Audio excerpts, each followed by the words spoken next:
Thank you for that. You know, just let it blow over. And then what I do is, you know that's good, yeah.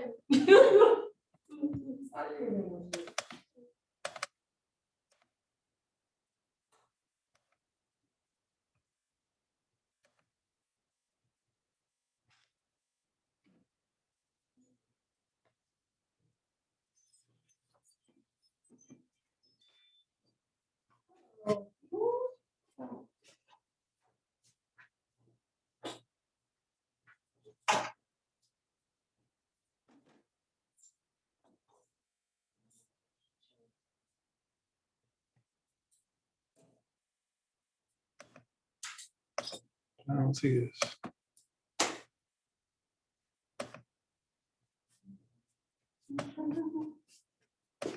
Now to go to that link that you sent in the email. I can just. No, you do, you don't have to. I don't change nothing.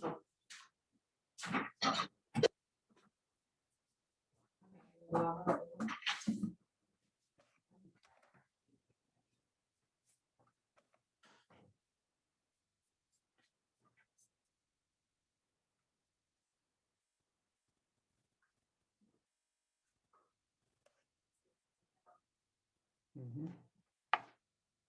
I'm gonna go ahead and put it in, not to bring you me and Jane.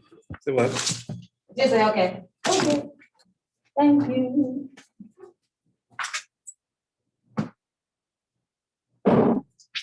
Yes, sir. Yeah, that's good.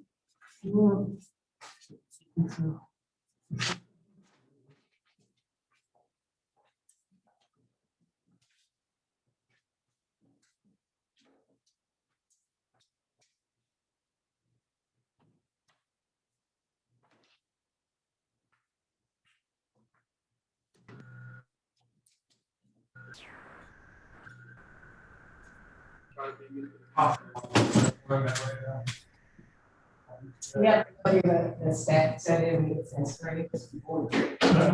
Like, as a Average day, I have 15 to 25. Mostly like 50.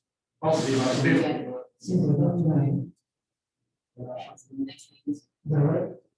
about 50. How's the spreading up? It's awesome. Well, I mean, first day I work. Yeah. Now you, when they join, you elevate them to analysts.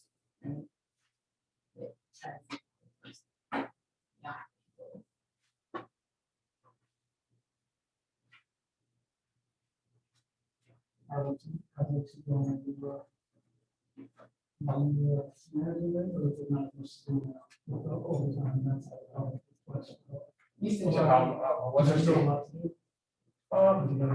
Okay. Yeah, all over the place for a while. We always, I don't know.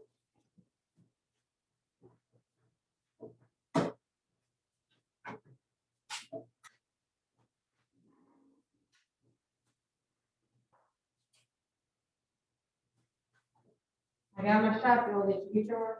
Yeah. Did you have a headache like out of this world? I had the one down, or I had that, the one headache. Oh, they're right. Oh, my God. I thought I had COVID headache. Yeah. They don't have one.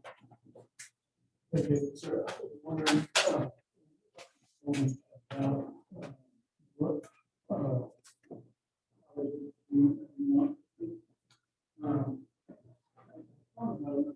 chefs, but I think the morning day. She does have to have some documentation showing. So if you can do that for her. Let me see him. Did you make sure the speakers, the mics and the speakers was off? Not the mics, but the speaker. You shouldn't affect their volume, just the speaker. And I just want to make sure, I looked at the reference to the top one, but I still believe we need. I know you guys. All right, I appreciate it. Yes, I got, what was the thing? No, Clear about, library, anything, metros. That's all I do. I like. It's all right. I'll be back.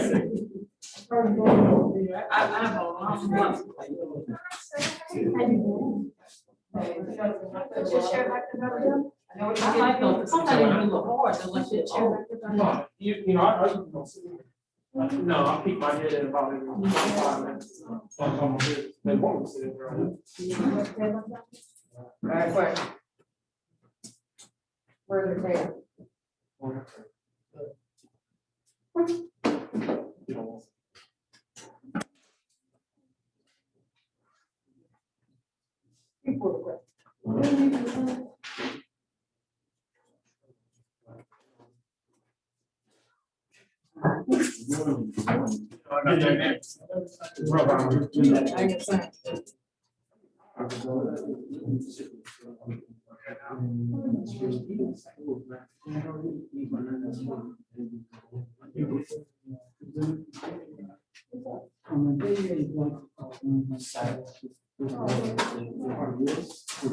Yeah, I'm gonna introduce them, but I'm not, actually, no, not gonna be.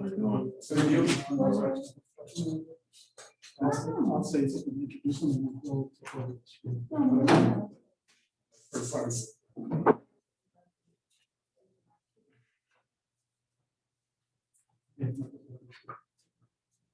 no, actually.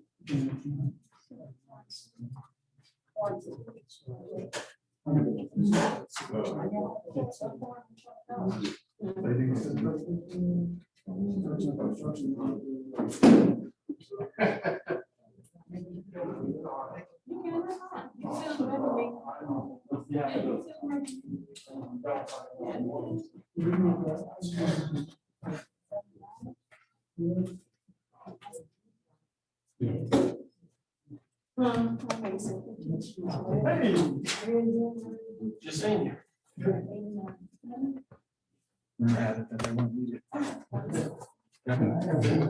I just told him. I like home. Yeah, I think. I wouldn't worry about you, but somebody else says something. Yeah.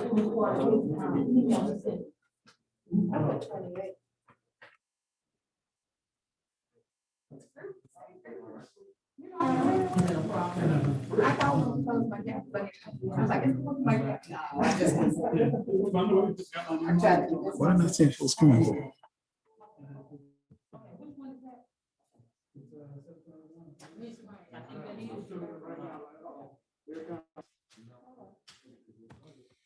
Are they muted now?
On Zoom.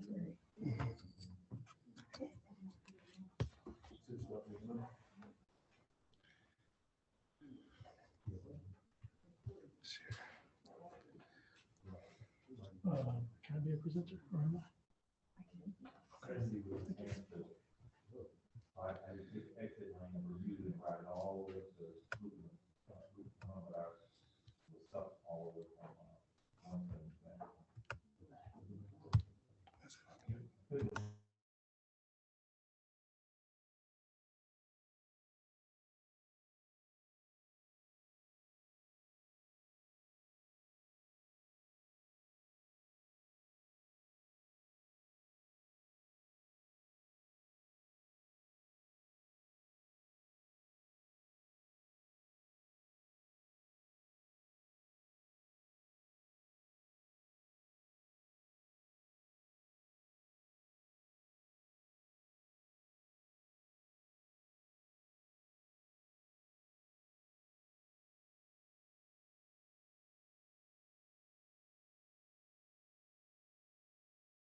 Okay,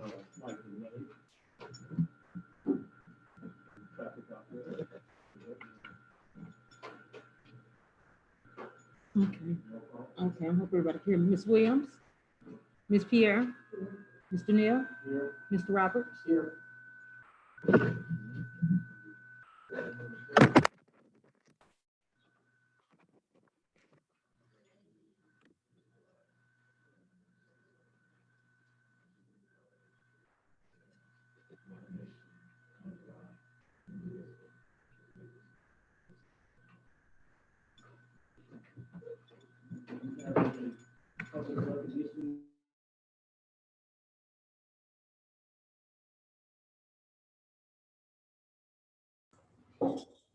Good evening, members of the board, students, staff, teachers, and community members. Tonight, we'll start with our high school students. We have several scholar athletes who are being recognized.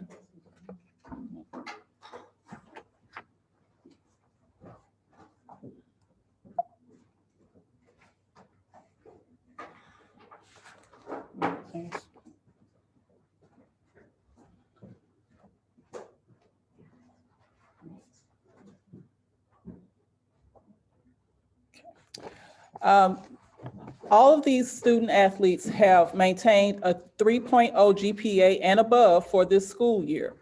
As we know, this has been a challenging year for many of our students, so we wanted to recognize those scholar athletes who have been able to maintain their grades. Number one, to the next slide, please. Torian Goodson, 4.0. Tayshawn Thompson, 3.0. Jean Hawkins, 4.0. Nathaniel James, 3.5. LaRon Rice Sullivan, 3.6. Carlin Guthrie, 4.0. Michelle Hill, 3.8. Carly Jackson, 3.8. Addison Williams, 4.0. Jashania Winston, 3.6. Zadiah Barnes, 3.8. Tiffany Johnson, 3.0, and Jemiah Smith, 3.6. Congratulations to those students.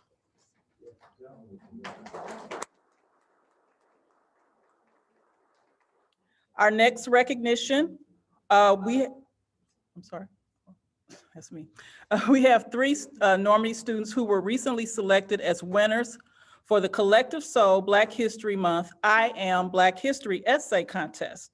The winners are Jainaba Lowe, 4th grade, and Laya Gainey, 8th grade at Jefferson School, and DeMonte Hightower, 8th grader at Washington. The theme for the essays was, as I said, I Am Black History. And last but certainly not least, our next honoree is Ms. Courtney Stanton. She was selected as the Open Up Resources EL Education K-8 Language Arts Teacher of the Month. This is a national recognition. Courtney is a 1st grade teacher at Washington and was recognized for her outstanding work in her classroom and ongoing support of teachers across the country as a member of the Open Up Resources National Professional Learning Community. She was nominated by her colleague, Ms. Downing at Washington. So congratulations to Ms. Stanton and the rest of the students that we recognized earlier this evening. Congratulations.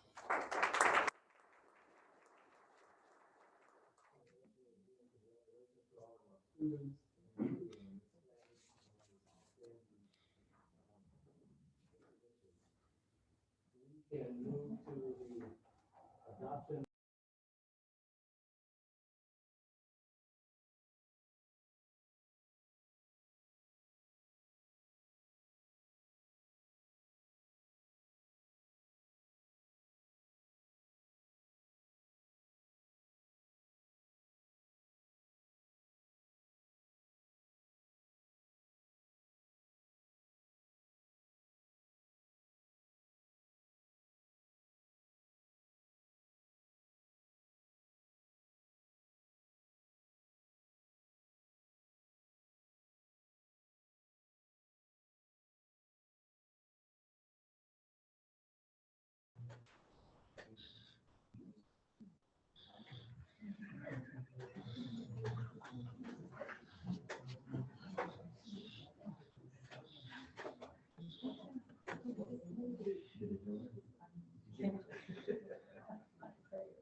All right, bro.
Good evening, members of the Joint Executive Governing Board. It's hard to believe it's April of 2021.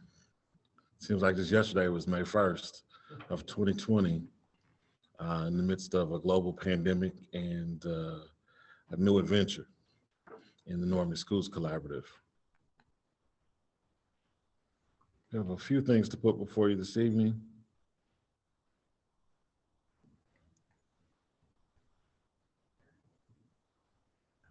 It's not on. It's not on. Oh, hold on. Oh, how about that? Look at God.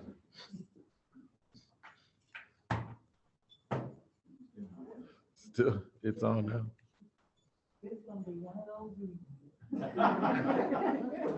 There you go.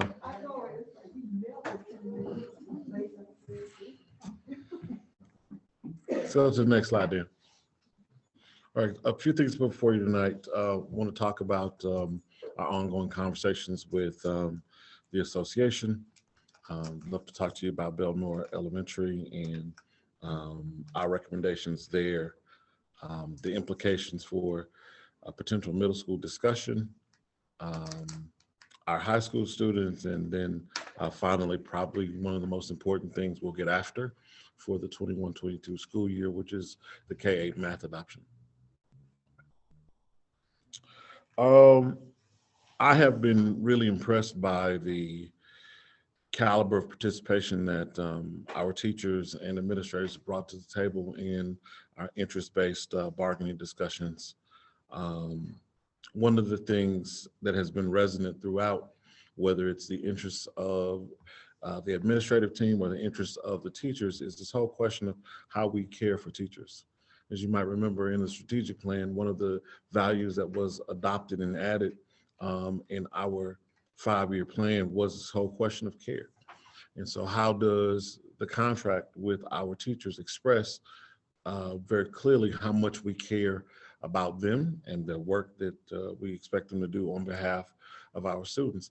It's clear to me that we need to pay attention to some issues that have probably been bubbling for a number of years, but warrant our conversation in the next few months. One is around career pathways. I think we tend to think of the trajectory from beginning teacher to end of career as a pathway from the classroom to the main front office to the district office and then into retirement. And it's clear that Normandy is a special place in that we have a number of folks who have been around, not for 1 decade. You have folks approaching 3 decades of participation and experience within the school district. And so how do we honor their service, but also create for them the types of pathways that allow them to learn and grow and contribute in a different way? What does educational leadership look like in terms of coaching and developing of teachers? And so one of the things that I think will come out of this discussion is a clear task force on trying to explore what career pathways look like, especially for those who are most seasoned. Can we go back to IBB for a second? Our teachers are also concerned about safety and security in our buildings. And that is a twofold conversation around folks who feel like they have been personally attacked, not just verbally, but also physically. And so as an administrative team, we've tried to assure the association that we're going to be intolerant of attacks on our teachers and our administrators. No more stories of administrators being choked by grandparents or teachers being called everything but the son of God. And so there is no way we can expect great progress in our students if we expect our teachers to shed their dignity as they enter the schoolhouse door. And so we've made a commitment to stand with them and stand by them to ensure that when they come to work, they feel safe and secure as they do that work. Some of that is going to be about our student due process. There is a perception that our school district is a soft touch from a student discipline standpoint. And so our teachers are concerned that our students can sometimes, not in any large numbers, but can sometimes get away with very egregious, very violent behaviors with a slap on the wrist. And our teachers are asking us to take seriously not just their safety and security, but the safety and security of the other kids who come to school and do all the right things. And so that's going to be, I think, an issue for us as we contemplate how we think about student deportment, how we think about the flow of student due process in the future. And then finally, you'll hear tonight a discussion around compensation. We believe we've reached a good place in terms of compensation for our teachers. We're talking about ways in which we can enhance their benefits within the constructs of our financial means and our financial concerns for the future. And so I'm very excited about this process. I was a little reticent to get in it because it can be a little knockdown and drag out, and I don't want any residue of that when I'm working with our teachers and leaders across the district. But I'm really grateful for the opportunity, because one of the things that is clear to me is the residual trauma from 2014 causes folks within the continuum of our teacher corps to still be mistrustful about what it means to be a part of our school community. And one of the things that we're going to have to find a way to do is, as the leadership of this organization, is to heal the breach relative to that, so that folks feel like when they see changes coming, when there are new initiatives rolling out, that this is not more of the same of the things that were traumatizing before. So we want to engage our teachers. We don't want to trigger them. And so I'm grateful, because I think this process has really shown how much work we have to do relative to that. As you know, we've had some concerns about Belnor Elementary, and mostly from a physical plant perspective, that it is a school much in need of adjustment, and that everyone who's inspected it has said that it makes more sense for us to tear it down than to try to fix it.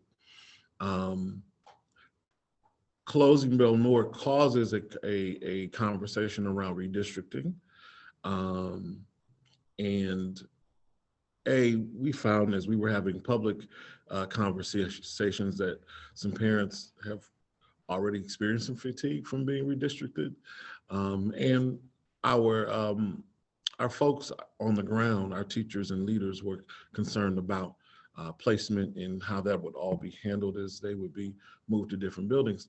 Long story short, in the midst of a pandemic, it's the wrong time to close Belnor Elementary. We would have saved approximately $300,000 in that closure, but I feel like we need a larger runway to contemplate that. So the second thing is, can we move on to the next slide? As we've been doing this academic work to transform instruction in our schools, one of the things that's bubbled to the surface is it has become complicated to support teachers instructionally at the middle grades level, because they are stretched out over the elemental schools. That's one concern that we've had. which led us to a conversation about whether or not we ought to bring those middle grades teachers back together so that they can do the kind of training in English language arts and mathematics that we would like them to do. That's a hard conversation to have because we just moved our kids from a junior high into an elemental setting. And I believe, folks, that that was the right thing to do, and it was for the right reason. For those of you who had visited the junior high, from a cultural standpoint, it was challenged coming and going. You could just step through the front door and know you had a problem. I visited as a non-employee on a day just after an 8th grader walked through the door with a loaded weapon. And the administrative team was struggling to bring order to a very disorderly environment. And so moving kids out of that space made sense, trying to adjust how they orient towards school, moving them from a secondary high school kind of orientation into more of an elementary structured orientation made a lot of sense. And so that happened and it was a success. By and large, those discipline issues have fallen dramatically. The problem for us with the elemental model is there was not a solid plan for academics in the middle. It is my personal belief that the final frontier for us is not junior year or senior year of high school. I used to believe that when I was young and still believe in Santa Claus. I will tell you though, having served in the trenches for many years, we better catch these babies by the end of 8th grade or high school becomes troubling and problematic because high school is not designed for intervention. We do it at the high school level, we just don't do it very well. And so when it comes to the types of elementary skills, I'm talking in mathematics like root level computation, not the abstract stuff, the algebra. When it comes to rudimentary English language arts skills, the ability to decode and comprehend, the ability to write cohesively, those things have to be buttoned up by the end of 8th grade because high school teachers are not trained in basic skill development. I, as an English teacher, trained for a high school, am not trained to teach reading, not by 5 years. I couldn't do it.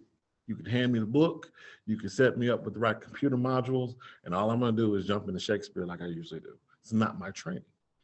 And it's not anybody's training when you look across high schools in America. And so when it comes to the level of intervention the kids behind need in order to access any kind of college and career readiness program, we've gotten to the end of 8th grade to get that done. Because kids are accepting of intervention through middle school. Once they get to high school, you start talking to some child about long division and learning their multiplication facts, they tune all the way out. You start talking to some child about the fact that they can't read and they need to go to reading class and do X, Y, and Z. This is what they perceive of as baby work. And by the time they get to high school, they perceive that I should be out of here in 4 years. And so they don't perceive a 5 or 6 year window toward graduation when we have dropped them off at the high school door with magnanimous skill gaps. All that being said, that is the piece of the puzzle that was missing in the elemental approach. What is our approach to both direct instruction, how we're going to structure and staff for teaching English and math, reading and writing and computing during the day, and intervention. What is it going to take to catch kids up who are 2 or 3 grade levels behind and need to get to a different level of readiness by high school? That much we'll have to fix. And pulling our staff members together and leveraging the economies of scale around those interventions might be the best way to do that. If we put academics aside for a moment, as you've heard me say before, I believe that the existential threat to our school district really is a bill that is moved through the Missouri House in a way that I did not perceive that it would, and it's around open enrollment. What does it mean then for students to have the opportunity to live in our district and go to Ferguson, Florissant, and go to University City or go to Rittner, because they no longer are bound to attend school within our boundaries as long as those school districts are allowing outside kids to come in. That being said, we've got to build up our own kinds of not just strong academic programs, but strong co-curricular programs to support kids being connected to us, feeling a sense of belongingness with us. That being said, what is our ability to leverage strong athletic programs through the middle grades, strong performing arts programs through the middle grades? And so our ability to do a band and orchestra at the middle school with the middle school kids stretched across 5 buildings, very hard, very difficult. Our ability to do athletic programs, basketball, volleyball, football, across 5 buildings when you have 40 kids here, 70 kids there, very difficult and complicated. And so even though it was well-intentioned and we thought we would pull it off, we didn't. And so our hope is to take this year and figure out what we need to do and what plan we need to bring forward for middle grade kids, not just because we understand their academic needs, but also we understand our own social and development needs relative to co-curricular programs. And so we will pull together a group of folks, teachers, parents, kids, administrators, to start talking about this whole question of how we fix the middle. And maybe it is to leave them in the elemental. Maybe there's a bridge to fix it academically. I don't see it today, but that doesn't mean it doesn't exist. And so I'm committed to trying to help us figure this out. It will cause us to think about redistricting. And so as a consequence, we want to hold the Bill Noor conversation, which is still very much an issue about the physical condition of that space, until we make a decision around middle school. And so if we need to redistrict for middle school, we're doing middle school, we're doing Bill Noor all in one fell swoop. Shall I move on or take questions? I feel like I should probably. I know. Okay, let's keep going. All right. We opened up the high school based on feedback we've gotten from some of our older students at the January retreat. Only 40 students have taken advantage of the opportunity to return to school full-time at the junior and senior level. Tomorrow, freshmen and sophomores have the opportunity to return as well. And so we're doing what we can to return normalcy to this whole question of coming back to school. We're also trying to be responsive, uber responsive to the notion that from a social and emotional standpoint, our kids were struggling at home.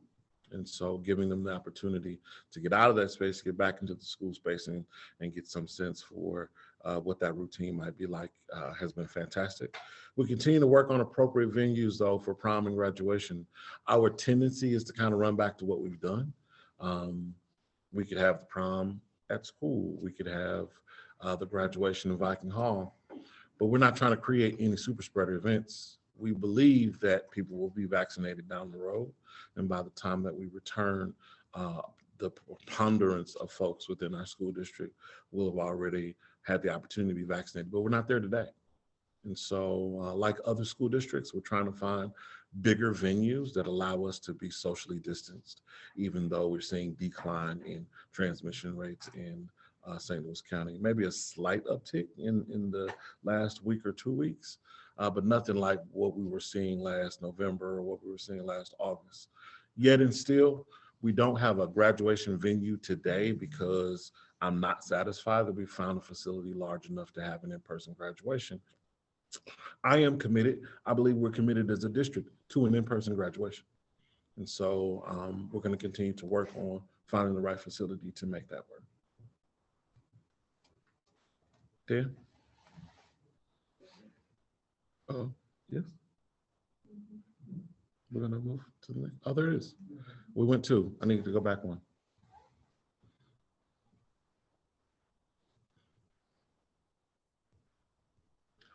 So this year we've said to our teachers and administrators that the most important thing that they needed to focus on was the adoption of our literacy program.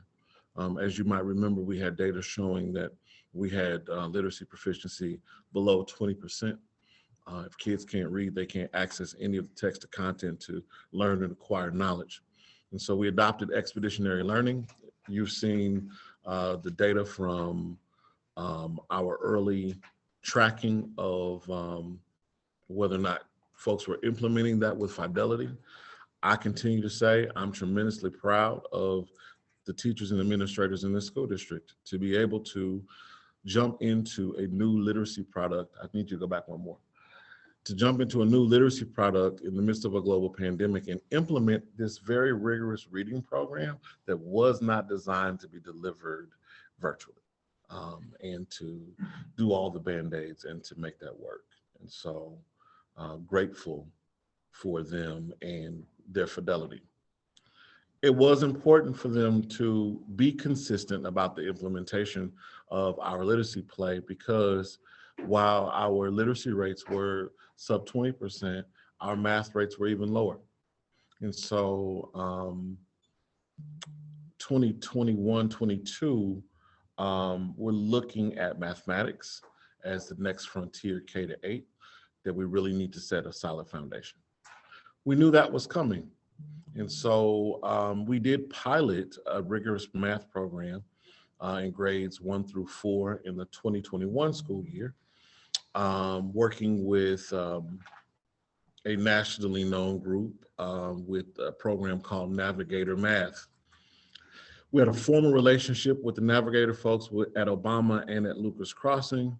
And since we had the space, we basically put our own professional development team together to support the same programs at Belnora Jefferson and Washington.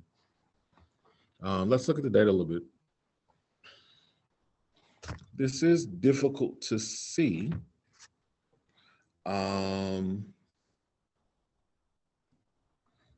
Is there any way we can scoop that up a little bit?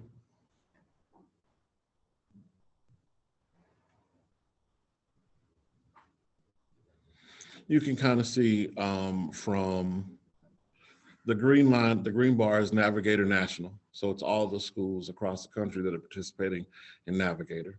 And you can see from the first assessment to the second assessment how our students are doing compared to sort of the national average.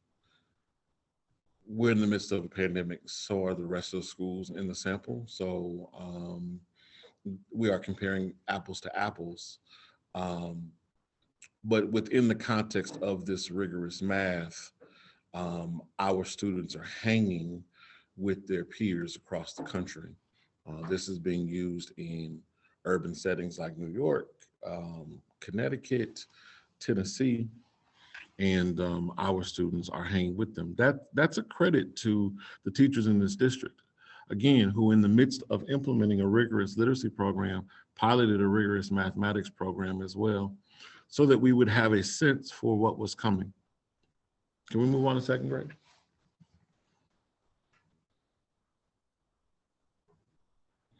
In second grade, you see that our kids start about where the rest of the country is. They continue to be about where the rest of the country is. Let's go to third grade.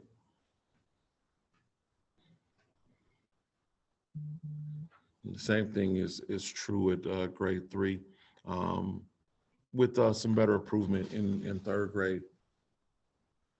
Let's look at grade 4.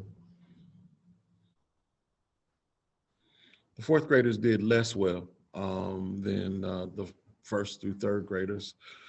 We saw less growth as it pertains to the first assessment to the second assessment.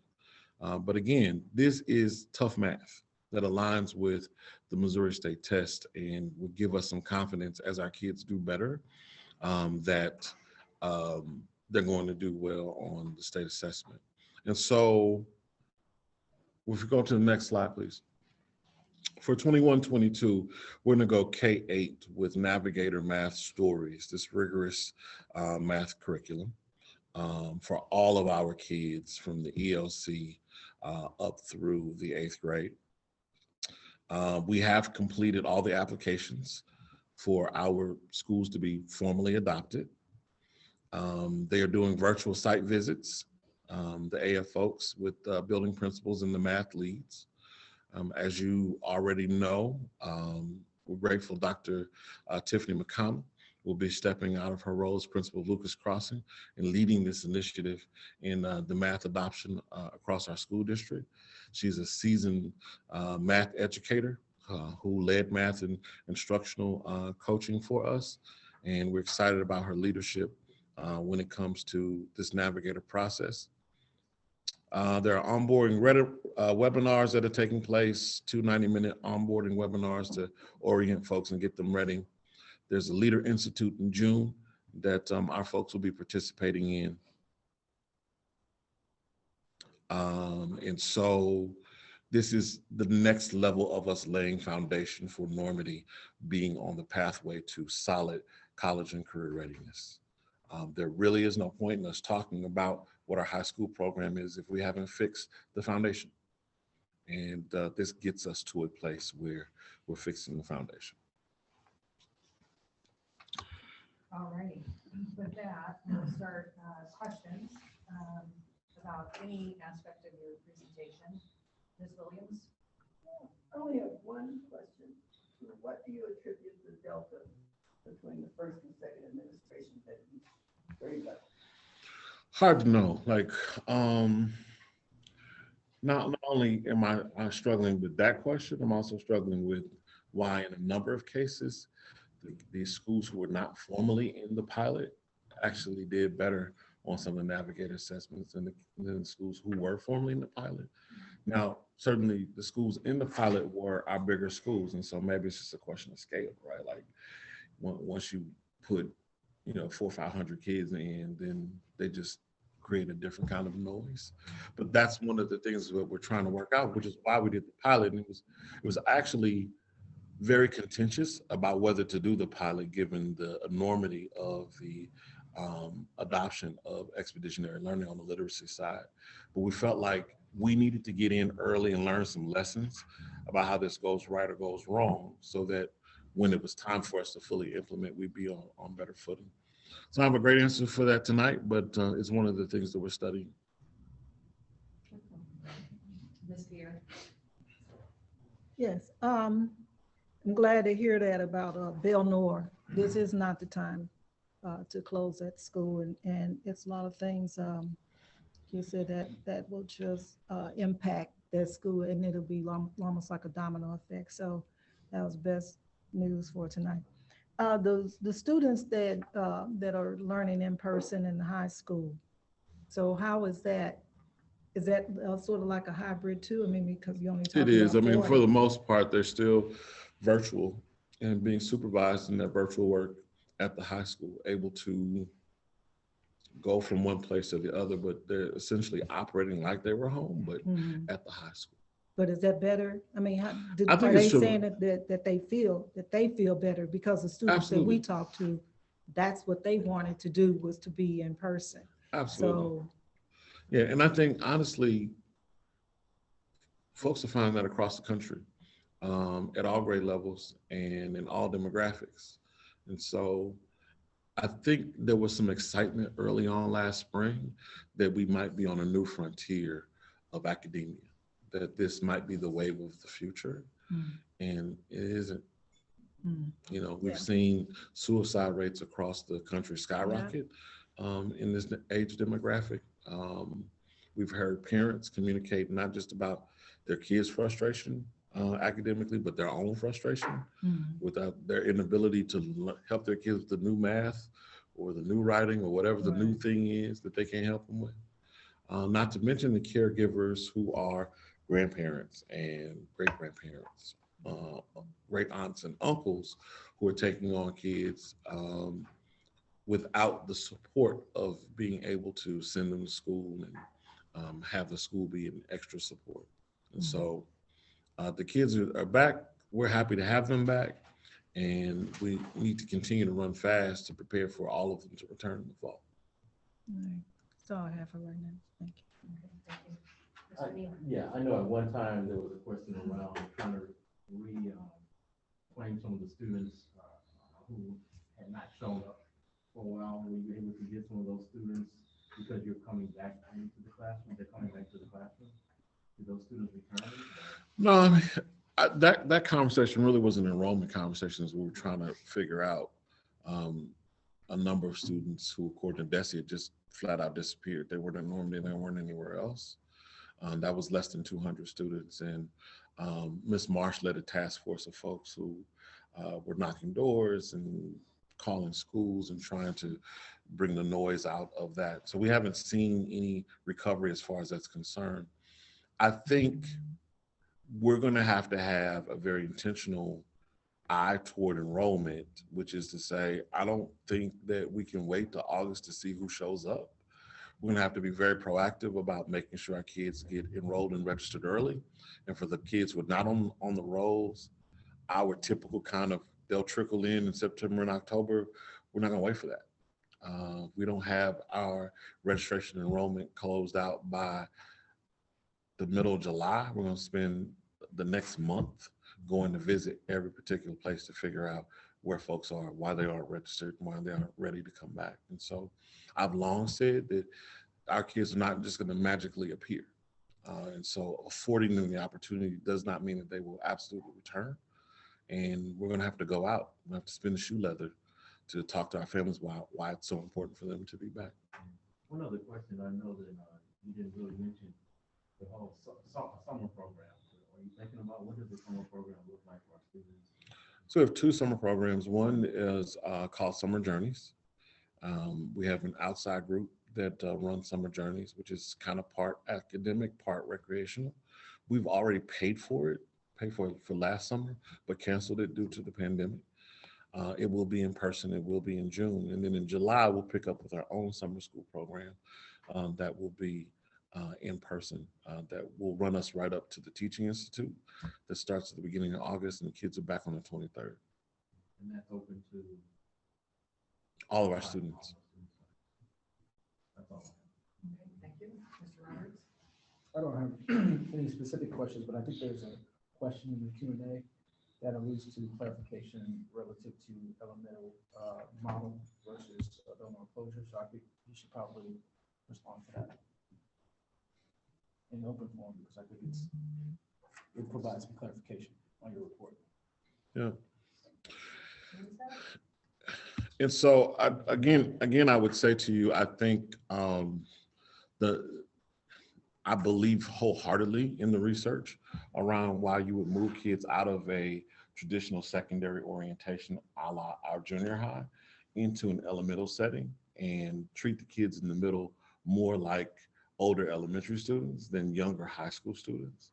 So I don't think that that's the issue here, right? We're not saying that that was ill-conceived. I think what we're saying is that the cultural winds of making that move are insufficient, and we still need an academic plan to make that work. We might be able to make that academic plan work within the construct of the elemental settings we've set up. However, it could be the needs are so great that we need to consolidate. We need to get to economies of scale and contemplate what it might mean to transform the Lucas Crossing space into a middle school with an elementary orientation, not a junior high orientation. Still feel like they go to an elemental school.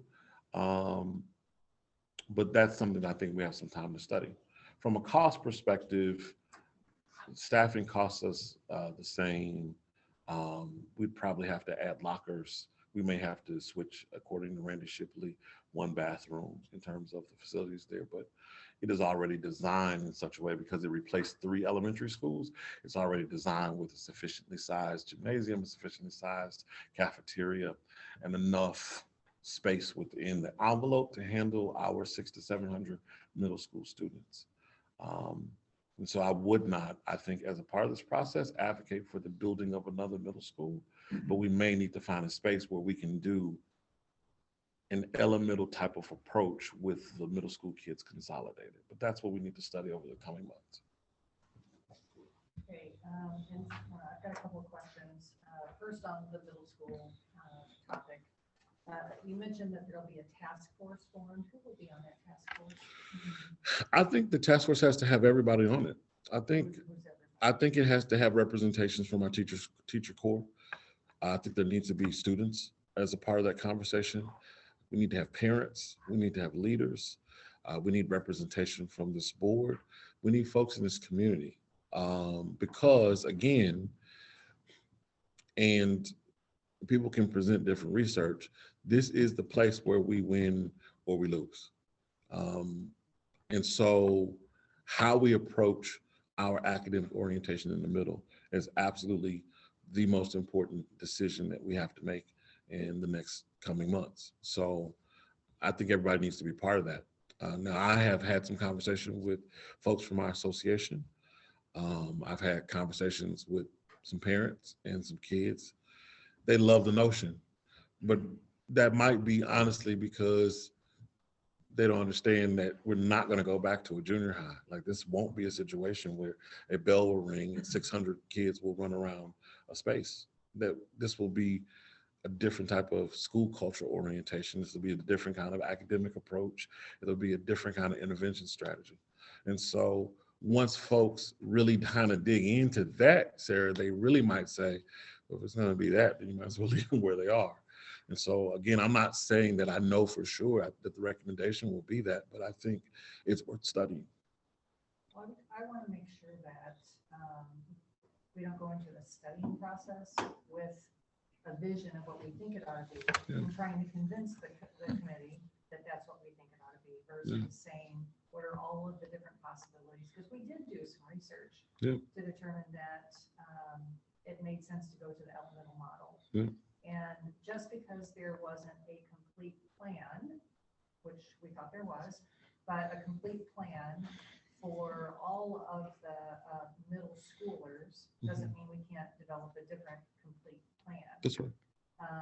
Because I do like the safety issues. I do like the less transitions. That's what we studied a lot when we took a look at this, is that kids would go through one less transition and develop a home feel, get to know their teachers for multiple years, not just a few years. So I just hope that the group will study all of the possibilities, not be taken down a path to say, hey, we got to do it this way. Think about all of those possibilities.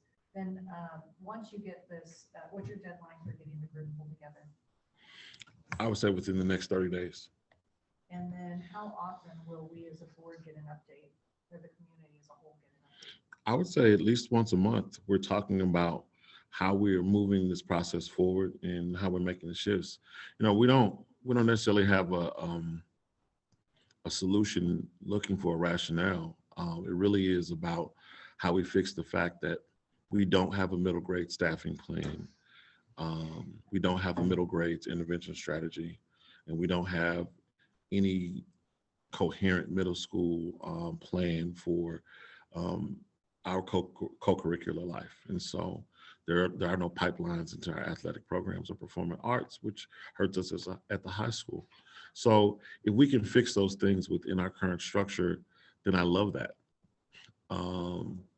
But if we can, I think it's also important for us to make the right pivots in the right time to ensure that we maximize our resources to get kids to where they need to be. Okay, thank you. Then I was going to ask the same question about the delta in the various assessments, but do you have numbers too on what percent of the students in each of the grades went through the assessment? When we went through the iReady, we saw the number and the percent, and so we got a good feel for what the outcome really represented. I can get that from Dr. Ryder. Okay. And get that number to you. And in terms of prom, what a big topic, you mentioned that you were looking at a number of possibilities for both prom and graduation. What are some of the possibilities for prom, location-wise? And so we're having the same conversation every school district is having around convention centers that allow you to have enough floor space to keep the kids at some distance. The real question for everybody really is around orientation toward that. So are you going to have kids live in sort of isolated bubbles? You can't leave your table. You have to dance with the people who are in your cluster. Or do you just go to the dance floor with a full mask on and maybe a hazmat suit? We haven't quite worked those details out. But I mean, I thought in the check register I saw some deposits. That's why I'm asking. No, I don't think we're there yet. Not for a high school prom. Oh, no, I'll take that back. And so For prom, they did make a deposit on Norwood Hills Country Club, which they believe has the kind of floor space that the convention center might bring. We're not there with graduation. Okay, all right. I saw those check register listed and to say that we can have it. All right, Yeah, that's all the questions I have. Thank you very much. And just as a point of clarification, so I stepped in late, I'm really sorry. I don't know what was going on in the group. But did we do an official adoption of the agenda? Yes. Yes. We did, and have a vote? Mhm. Okay. We did not vote. Yes, Yes, we did. Oh, yeah, because I said Robert's motion and Pierre. I didn't hear it. I thought we. That's- Good, good motion. We did. No, I second the motion.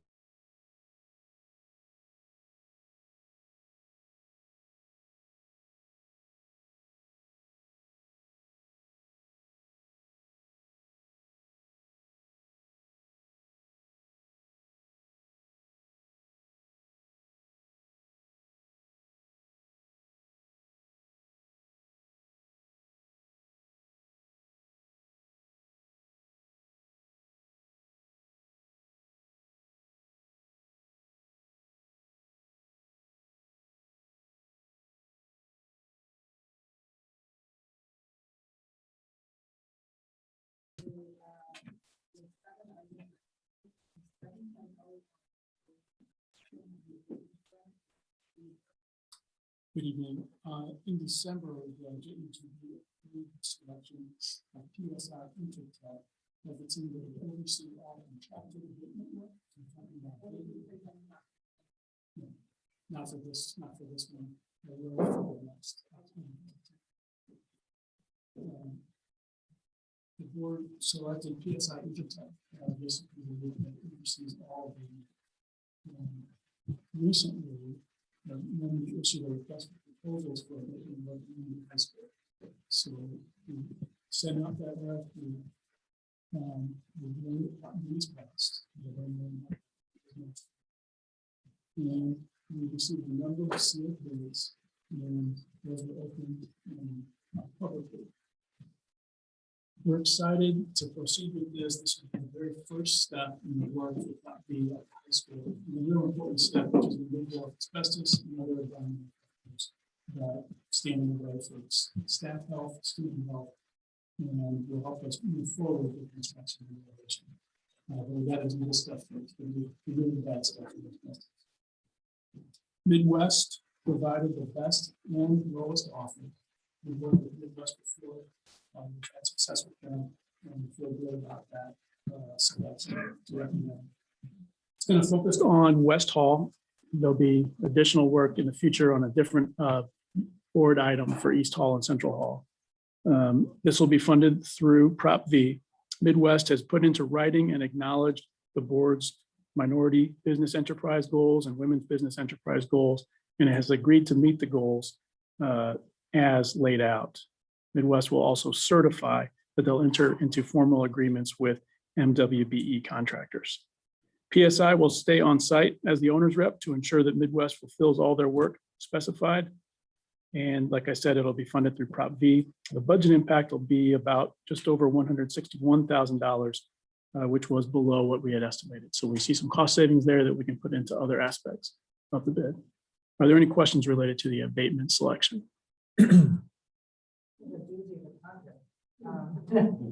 Ms. Williams. One said the goals have been set for minorities and so forth. How will we know that that has been met? Well, we'll be working with our construction manager to help oversee that. But we will be able to check the documentation there. And I actually might invite Mike. Mike, how do we oversee this? Mike Kennedy is going to be in the next space, the construction manager for KAI, who we're selecting, but give you a chance to respond. So there'll be monthly tracking, and we'll make sure that, before anybody gets under contract or underway in their work, that they share with us their work plan and what subs they're going to be bringing on the team, and making sure that sub understands their scope and how they're going to move forward. So we'll also make sure and we'll vet all the people that they're pre-qualifying before they come to us with something too. So It's all about communication and working with the vendors early, understanding the importance of the plan. Okay.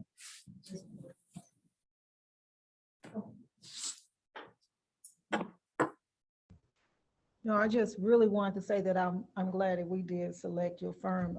I know you have a good track record, and yes, I was going to ask too about that minority and the women's business, but I do know some of your projects, and I'm very pleased about this selection.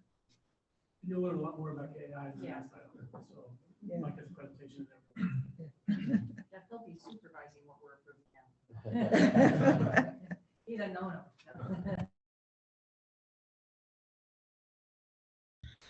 No questions. I just have a comment. Just make sure that you address in more detail how you're going to approach the MBE and even participation from potential contractors within the community. Because I think that was a good part of the presentation during the selection process, but I think it's important for the public to know about that.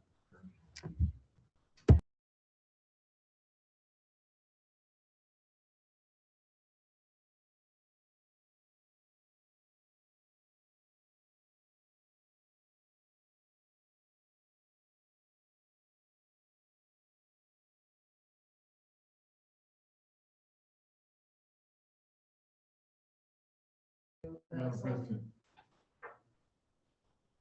Yes. Before you move on, I want to mark this moment that the Joint Executive Governing Board said we're going to get about the process of getting all that asbestos off that campus and away from those children and those teachers and the people who show up in that building on a daily basis. This work is critical to why some of the issues haven't been able to be resolved over a number of years, and getting into a space where we no longer worry about what's in the floor, what's in the ceiling, what's in the walls, I think is absolutely tremendous, and it's very exciting for me. Thank you. And it is very exciting. Very exciting that we can get on to this work. We know how desperately it's needed. All right, selection of construction manager. Bill, you're going to kick it off? So I'm going to pass it over to Mike in a moment, but share that the construction manager represents the owner. So you are the owner as the board, as Normandy Schools Collaborative, but the construction manager oversees, manages, and holds accountable all construction work, as you mentioned. On March 18th, we advertised on our website and the newspaper a request for qualifications for construction manager. We reached out to a number of local firms. We had 3 vendor finalists, and we interviewed those vendor finalists last week with the committee. We're glad Mr. Roberts was able to join us on those. We established pretty robust selection criteria, and we're happy to have selected KAI as our construction management firm. We recommend that the board review this selection for approval. At this time, I'll hand it over to Mike Kennedy, President, CEO of KAI, to do a brief presentation to help the board and the public get to know KAI and why we selected them. And this will go over the PowerPoint. So thank you, everyone. My name is Michael Kennedy. I'm the CEO of KAI. We're excited to be here today to represent KAI for Normandy School District's construction management program. Oh, there we go again. Oh, that's there we go. We have a team of individuals, and you guys have this full presentation, and we've had to compound a 30 plus minute presentation into 5 minutes because I've got my timer going here. This is a total collective of some of the individuals who aren't here tonight, but some will be coming here for your monthly reports, and I'll be with them when they come back next month. But we have a full gambit of people that are helping. You talked about safety earlier. Safety is very important in an active environment. We have a full-time safety director. We're an award-winning safety organization through the Association of General Contractors. So we put that first and foremost in everything we do. And then we have a great team here. And although we are a minority-owned company, we also have Mosaic Construction, which is a Roy Mosley on as somebody we're mentoring as a other smaller minority company to be a part of this project for us. So, you know, even as an MBE, we're trying to bring up other MBEs along with us. This company was started in 1980 by my father. He's a registered architect by trade. This is our 41st year in business. which is rare in itself in the minority community. And I'm second generation and started as president of the firm in 2008. So I've been in a leadership role for a long time, and we've expanded the company as we've gone. So I've restructured it. The company that's under contract for this contract is our KAI 360 Construction Services Group. It's been doing construction management since 1997. We currently have over $400 million in management. You know, we are very experienced in this area, and we're working not just in St. Louis, but all over the country, in Omaha, in Dallas, Fort Worth. We're doing a lot of major programs around the country for big school districts like Dallas Independent School District, as well as water and wastewater programs. But we were founded under the design group and engineering, but we did this restructuring to help our growth, help bringing investments, and help with our acquisitions. So we have acquired companies over the past several years. We've done over 8 acquisitions. These are our other locations. We are doing a lot of work throughout the Midwest. We have Highway 70 bookend at Kansas City and St. Louis, and Dallas Fort Worth is our second largest office, and we have a smaller professional service office in Atlanta. Core values, just wanted to give a little bit about that. We listen to understand. We try to listen to our clients, understand what your objectives are, and focus on that. We love one another. That's tough love too. Tough love for our clients. Make sure you don't drive yourself off the cliff. We're faithful stewards of the money that you guys give us, because we understand that you need that to reinvest in your district, and we try to be faithful stewards of that money so we can give back to the communities that we serve. And we'll talk a little bit about that quickly. And we hustle. And what I mean by that is you can't move fast and do good work and have high quality and be safe without great planning. So we try to emphasize a lot of planning up front. Don't just move for the sake of moving. And so we take the time and educate our clients and our staff and our team members on being patient and understanding that. So that's key in understanding how we work. Transforming communities, we do that through integrated design and construction excellence. And we strive on that excellence and understand how hard and how high the benchmark is for an organization like ours, which is trying to set an example. And we get a lot of eyes on us. So we have to perform at a high level. We're builders. We're out to improve not just the buildings and the infrastructure you're in, but the communities that we work in. So this is the Boys and Girls Club that we were the contractor on in Ferguson, and really tried to get the kids involved in that building. They all signed the last steel beam in the topping out ceremony. We had a lot of tours through the facility. We've hired kids from them into the trades and got them sponsored into the different construction trades. Not all kids want to go to college, and that's okay. You guys might have seen some of our PR and me out front as far as building the workforce in St. Louis, and the work we're doing with the Regional Business Council and AGC and our own companies, and trying to get kids in there. A lot of community outreach that we're doing is having kids. We've had the pre-pandemic, but post-pandemic, we've done a lot of speaking over the Zoom, but showing them all the different technologies that we have and that we're using in the future of construction. It's not the boring old, you get on a trucker, you get a tractor and you get dusty. We're using drones, we're using computers, we're using algorithms, they're using apps. They have all of these different things. They need coders. They need serious technology people that understand 3D elements. And there's a lot of new jobs in construction. And then there's people that just love using their hands. So we did a whole thing where we show them how we put together wall assemblies in the parking lot, and had carpenters out there, and we have electricians doing things. So these are the types of things we will show in the schedule, different spots where we can do things around your school and your campuses in a safe way with our safety team, and get the proper tours in those schools with your outreach with your STEM program. So these kids can see that. So there's a lot of those types of activities that we'll work with you and your administration team on what's most important, and your teachers saying, hey, can we look at that? I know there's a lot of interest on how do you fix COVID and those types of things. So that we've written white papers on that. And so there's a lot of opportunities there. I'm close to the time limit already, but I do want to hit the Mbe participation. So we have a long track record of hitting and exceeding the city's 25 and 5 goal. We're required to do that on almost every project that we're on, and even the ones we're not, we do that. And based on what I told you earlier, it's all about communication and getting in early, having clusters, talking to people about upcoming projects that are coming, what the requirements are, breaking out the different sub packages and tables and letting people talk to each other for teaming. And you know, it's a vetting process with us too, to make sure that we understand what the limitations or where those companies are in this point in time.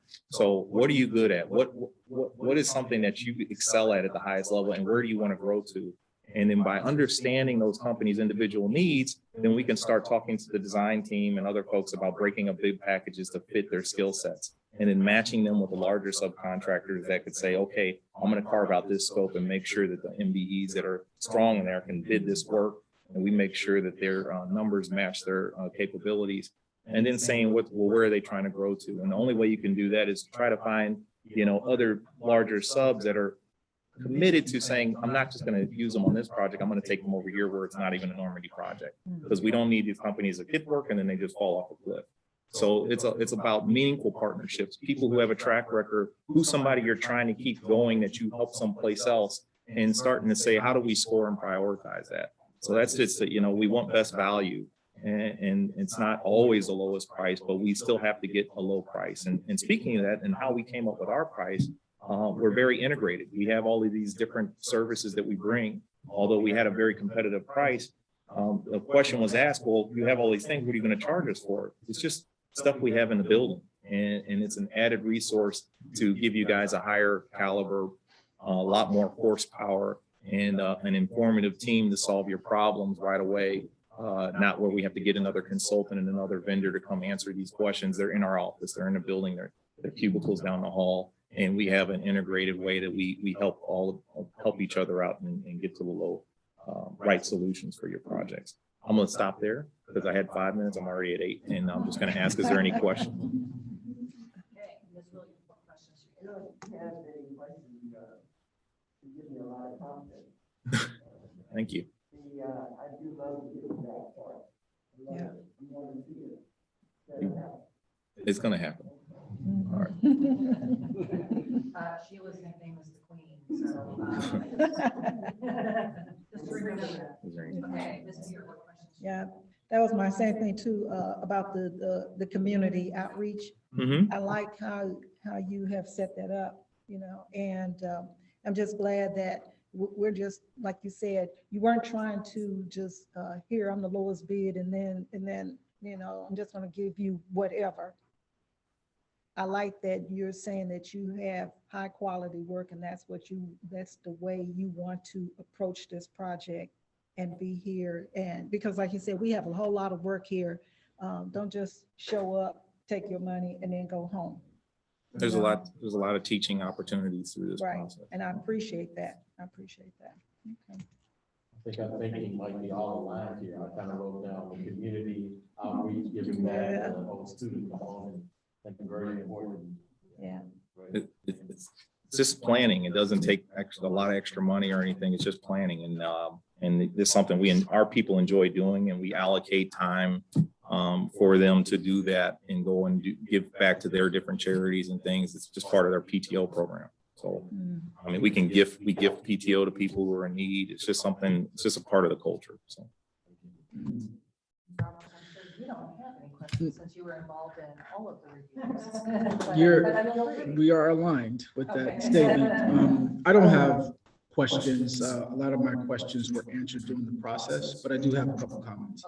And in my experience in the interview, what stuck out to me was that one, how the strategy for pursuing opportunities or creating opportunities for MBEs and people within this community to have access and opportunity on these jobs, hosting work opportunity fairs, getting the information out there, that rang well with me, and we're going to hold you to that. The other part is the capacity gaps. Whenever they have a strategy for, if there are MBEs or smaller businesses that are having some capacity in terms of working capital or otherwise, they have a strategy to address that. They've been in that position before, so they have experience with that. That really stuck out to me as well. And the last two comments are transparency. transparency is very, very important for us. And they even showed some technology where either one of us can have access to reviewing a job site from our computer, which is important, but also communicating to the community about what we're doing, how we're spending the resources, how these plans are going to manifest into these buildings. So we'll have an opportunity to be transparent amongst us as well as the community about what's going on. And then lastly, the access to resources. I think one of the challenges we had internally as part of the committee is, do we really want a construction manager, owner's rep that's fully integrated and their GC as well as a designer? And they spoke very well to why being fully integrated is going to be a benefit to us in terms of our planning process, ensuring that we get competitive pricing, holding our designers to the fire and our other consultants to the fire, and access to the resources within the organization, even from a marketing standpoint and communication standpoint. So those were the 4 things that kind of stuck out to me that I just wanted to hit in terms of representing the board as part of this process. And thank you for doing that. We're very happy to have your expertise as we enter this huge project. And you will help guide us along the way. I don't know how many As well years I as can spare. And Mr. Kennedy, I know you and your company will do a fabulous job. I know you've been committed to kids and mentoring a long time. Yes. And involved with other organizations that are committed to mentoring. So look forward to working with you. Hope we will see you at all of our board meetings. Yep. You won't delegate that to someone else. Nope, I'll be here. Okay, so we will know where to find you and how to get our arms around, our hands around your neck if we need to, right? I have my shot, so just choke me out. All right. All right, with that, I think we need an official motion to approve. And all those in favor? Aye. All righty. We have a construction. Dr. Phil. Starting to feel real. Thank you very much. Thank you. And Mr. Robinson, do you want to say something else? I do. I saw you sort of bubbling. I bubble because, I appreciate Mr. Kennedy and his company. And I think as it pertains to the committee, the thing that really won folks over was accountability. We have a huge project to do. And we don't have a ton of money to do that project. There aren't a whole lot of bells and whistles. This is really kind of roll up your sleeves and make it right kind of construction. It will be useful. It will be aesthetically appealing, but it won't be the Shangri-La. We're not dealing in Shangri-La money. And so it's really important that as we work with our construction management firm, that we are really serious about paying attention to schedule, paying attention to budget, because it has cascading effects when we're not. And so we have budgeted this thing very leanly. There isn't a whole lot of cushion here. And so it's really important that our relationship with KAI be very transparent and that we're getting all the information, because we know that the dominoes fall. For every cost overrun, for every schedule we blow past, we are potentially putting in jeopardy our ability to deliver for these kids in really critical areas of safety and security. So I'm happy that a decision has been made. I'm happy that it's not even a week after this bond pass and we're already making these types of decisions, because I know what it's gonna mean for our kids.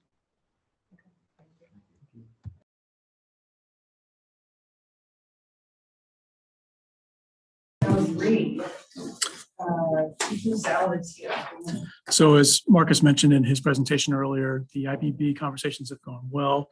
One significant part of the IBB conversations has to do with salary. So each year that's one of the points, but there's many. And Marcus mentioned this is just one part of the compensation package. There's also conversations upcoming about insurance and other ways we can improve the experience of our staff, particularly our teachers, which is what the IBB is focused on. After reviewing the federal funds that look like that will be coming in, Marcus recommends, and I agree, we met with the board members who are on the IBB team, which is Sarah and Sheila, and suggested and recommended that they also consider a two-step increase for teachers for next school year, all with the goal of helping attract teachers who the HR department is out now trying to fill for next year, and retain our team, who have, many teachers have a choice, and we want them to want to come back here.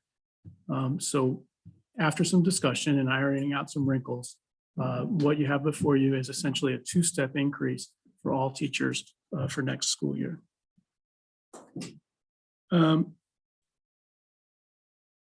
When you combine this, what you're approving is just for teachers. For non-teachers, that's going to be part of the budget for next year. And I'm just letting you know now, and the public as well, that at this point, I'm recommending, and I believe, and we are recommending just one step for non-teachers. So this is a space to really focus on those individuals who are helping our students with teaching and with learning in the classroom, and to kind of recognize the work that they do, especially. Even a one-step raise, we think is appropriate at this time for the other folks. Once you crunch those numbers together, the two steps for the teachers and the one step for everybody else, that leads to about an overall salary and benefits increase for everybody of about 3.3%. And Sarah, who's in this field, confirmed that that is consistent with the rates for salary and increases in the market right now, which is right around 3%. So to be clear, what we're asking you to approve is that each teacher will earn a two-step increase for the 21-22 school year. For example, if a teacher ends this year on step 10, she'll then start next year on step 12. We're on the salary scale. We're no longer going to use step 2. Step 1 has already been eliminated. And any first-year teachers, brand new teachers who we hire, will start on step 3. In addition, we've added some money to the base so that the bachelor's level step 3 will start at 40,000. So we can be a district who says, hey, all of our teachers start at 40,000. We know that that's something that the state, that the Department of Elementary and Secondary Education wants us to be working on. And we've heard that, and the committee wanted to move on that. But it's also, we want to be above and beyond our competitors to know that we value teachers and start at 40. In addition, as Marcus had mentioned, there is recognition of longevity, where teachers who have been with us in their third decade or on steps 21 through 30, that their increase will move to 1.25% per year instead of 1% per year. So it's a way to give a shout out to that group. The overall pay increase for teachers is going to be 4.83%. Finally, we're going to raise the number of raise the step level that an experienced teacher from outside the district will be placed when they come in. For example, this year, at the start of this year, let's say a teacher had 10 years experience. Well, she would have been placed automatically on step 7 because that was on the IBP agreement in the past. But this year, as part of this approval, we're asking the board to also approve that anyone with 6 or more years experience start on step 9. So this will prevent any leapfrogging or any kind of logistical congestion. And we really want to honor those experienced teachers and welcome those experienced teachers in to give them some more credit for their years. With that, are there any questions?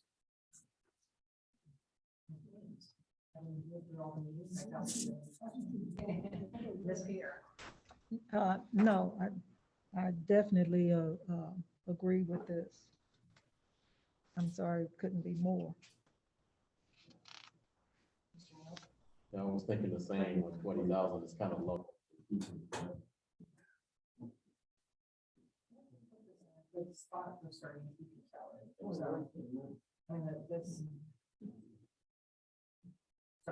We were thrilled about that. No questions. Okay.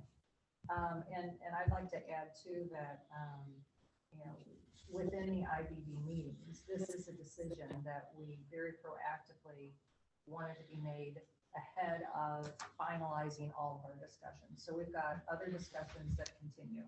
So we're not done with the meetings, but we felt it was very important to get at least the salary approved right now so that Sarah Jameson and her team can recruit and be able to tell people what they can pay them, and so that our teachers who are making decisions right now about staying here can make decisions with full information on the salary piece. So we will still continue to meet and talk about benefits and talk about some of the other safety and security issues and professional development issues that the teachers have raised. So I just want to make sure the board understands that we will undoubtedly come back with more items for your approval once we're done with all the meetings. Due to COVID, we have been meeting via Zoom, and due to Zoom fatigue, we're not really meeting more than 3 hours at a time. A lot of times it's just 2 hours at a time. So it's been 20 hours so far over lots of days. But I think that this is a really nice point of progress that we could approve tonight. So with that, I hope we'll approve it. Can I have a motion to approve this salary recommendation? Okay, second. All those in favor? Aye. Aye. All righty, we got that going. All righty, moving on.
There we go. Thank you.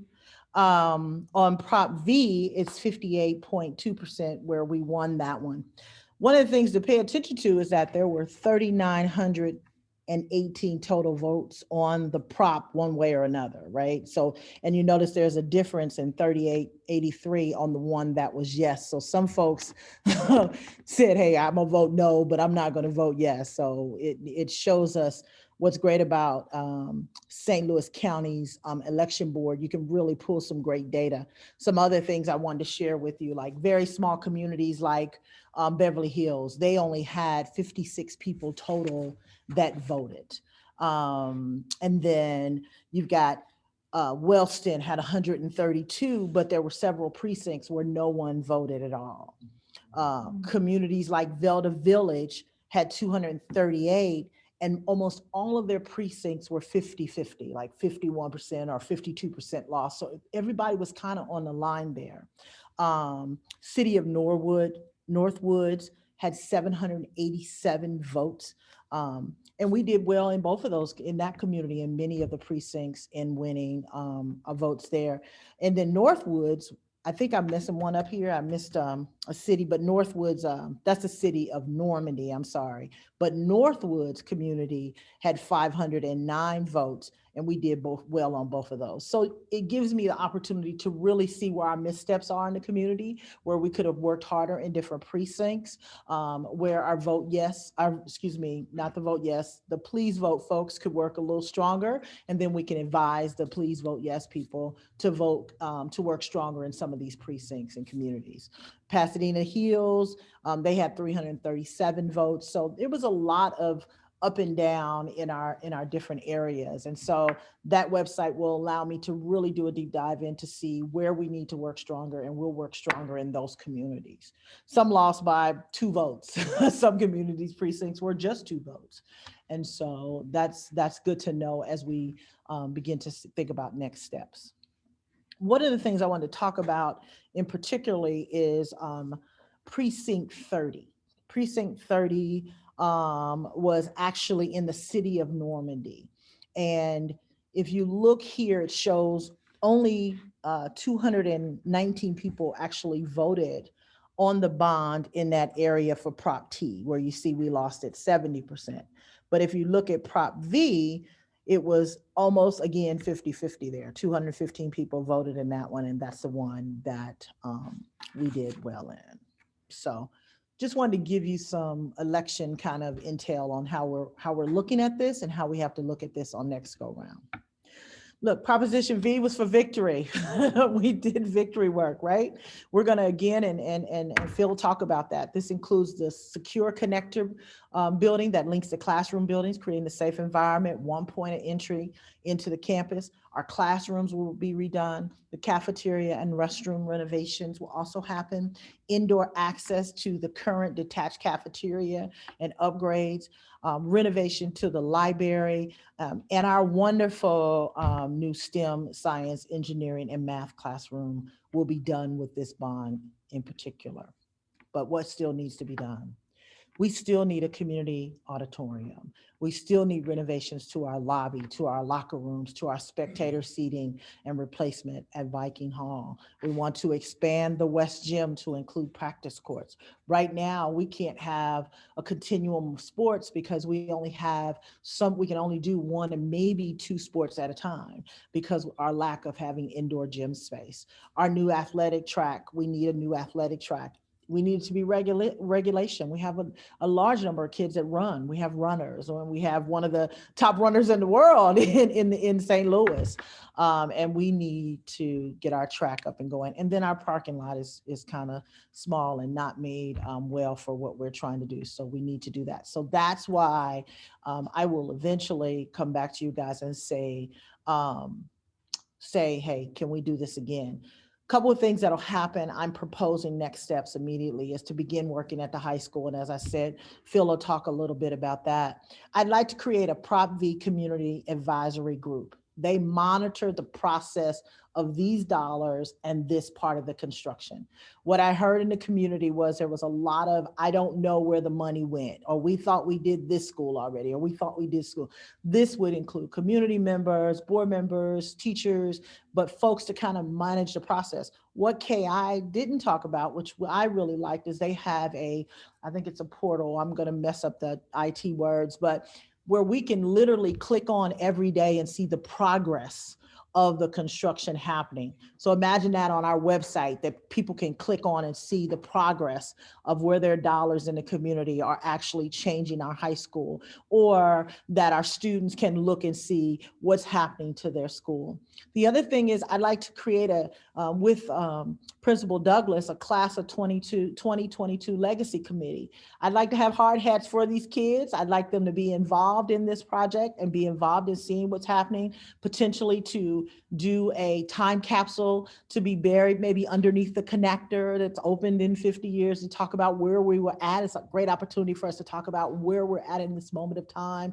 possibly coming out of the pandemic, all the folks that are engaged yourselves, and to talk about that in the process. So that would be all students involved in the class of 22.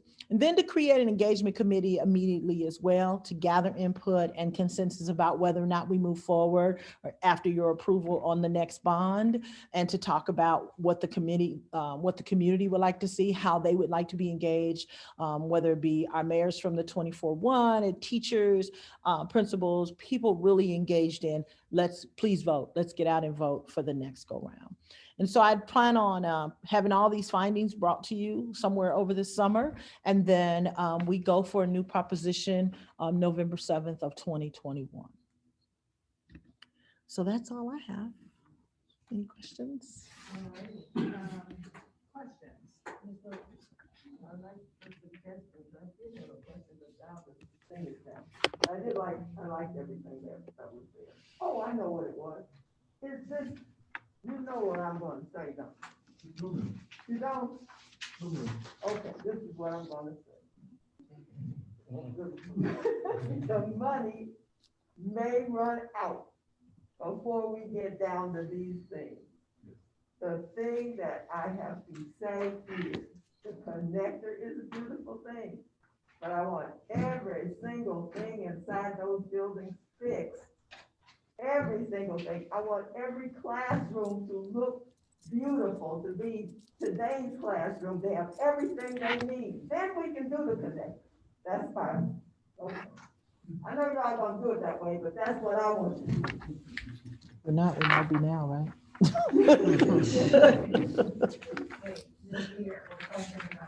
Well, I was going along that line too, because I guess my first thing is like with the restrooms and the cafeteria, is that along the same line as the connector, or is that first, or? You want to answer that?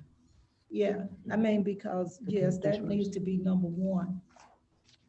Okay, the other thing I want to go back to is when you talked about the precincts and you chose a couple of them in here, that was a little bit misleading, because if you really like, okay, you said Northwoods. Well, Northwoods has several precincts, not just you know, the 20 or 30 or whatever. So that might give you another way of looking at that. So what's great about this website Here's yes, the ma'am. precinct sheet, and that's why I was. That's right, you know, those are my polls. So that's why when I was looking at this, I was like, well, I don't know if that was a good sample. Well, I shared my screen again. I utilize the website of the St. Louis County. So Right. when we go down here to the actual propositions, you could see T as well as V. Right. But once you put those, as you know, the precinct results, it gave me the precincts and how many total votes at each precinct. Right. I also utilize the same site to make sure I match the precincts with the actual community or actual city.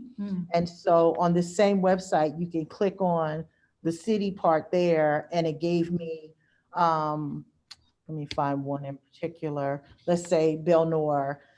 If you keep there, it told me exactly what precinct was in Belnor and what the votes were as well. So I compared those numbers from the actual city to the actual precinct, and then totaled those up to be able to come up with those numbers. So I wanted to check both sides of it, ma'am. Right, so that's why we're saying, so with Northwoods, you know, because since they had two places, you know, at their city hall and at the fire, Northeast Ambulance and Fire, and they have several precinct numbers. And I was just trying to say, did you add in all of those? Like one of them is 5, 6, and 7, and then they jump to like, you know, 29, 30, and so forth. So you added in all of those little numbers, and that's what you came up with. And here, if you see City of Northwoods, it goes from the different areas, the mayor, the collector, the alderman, and if you click on there, it goes into what precincts cover that area. Right. So that's where I pulled a lot of my numbers from, and then compared them to the different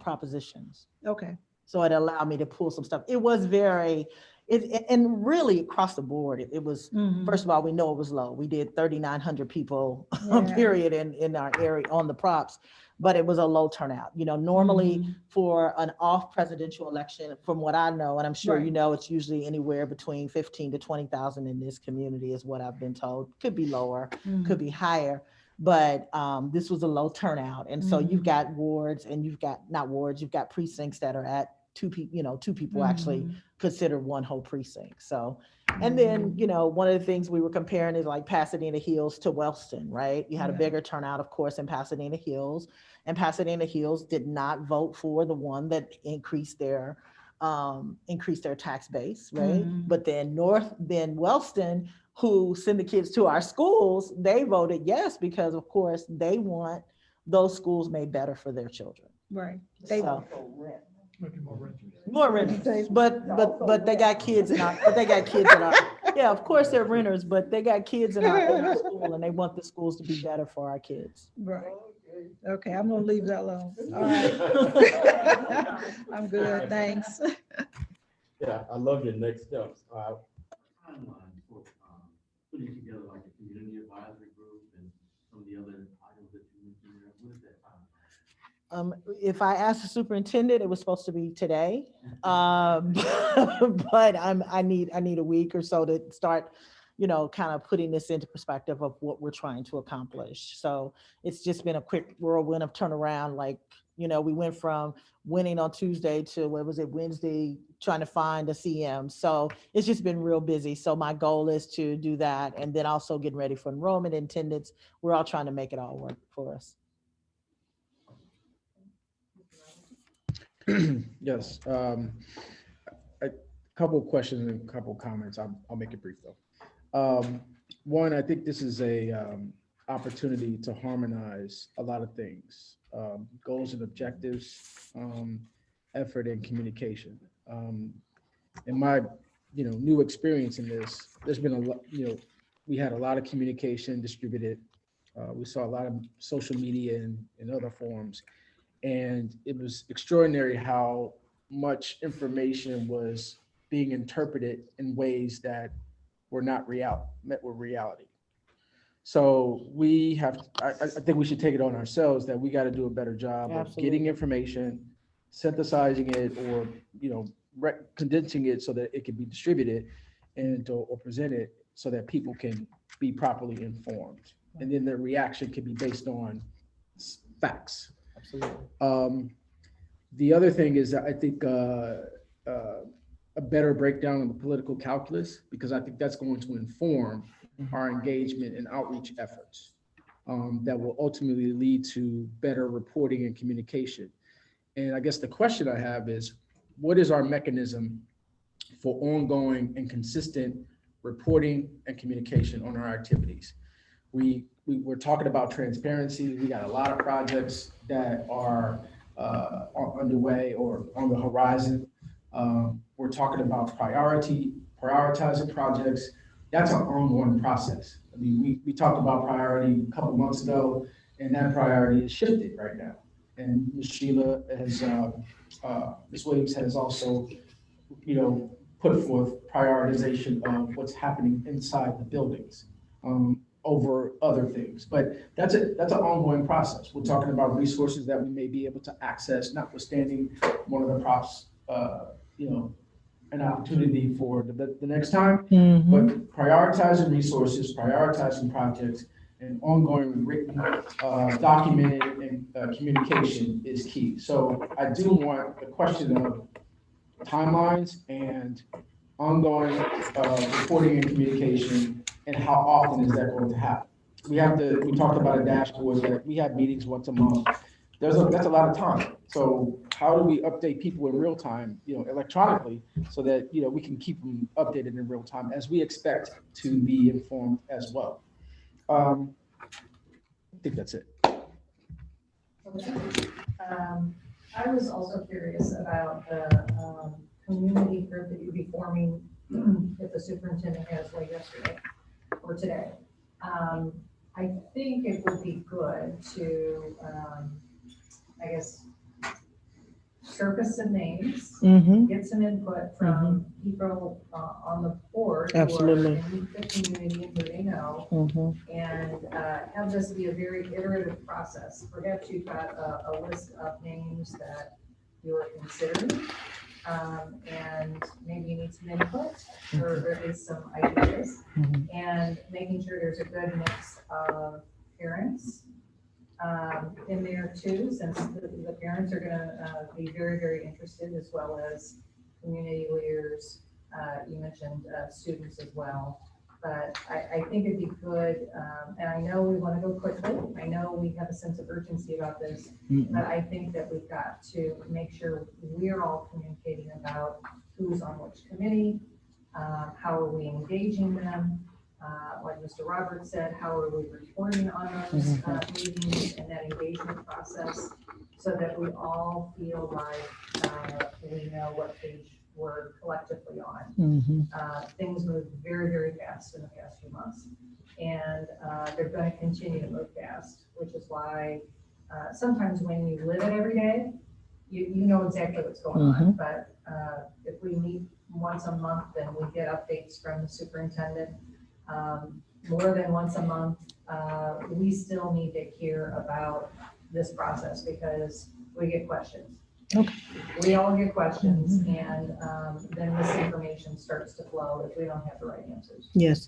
Well, I think you and Mr. Roberts and the superintendent must have already said this because that's exactly what the superintendent said to me. You know, we understand our missteps in communication throughout, you know, through this bond issue. So we want to be crystal clear that this is going to be an open process with community engagement.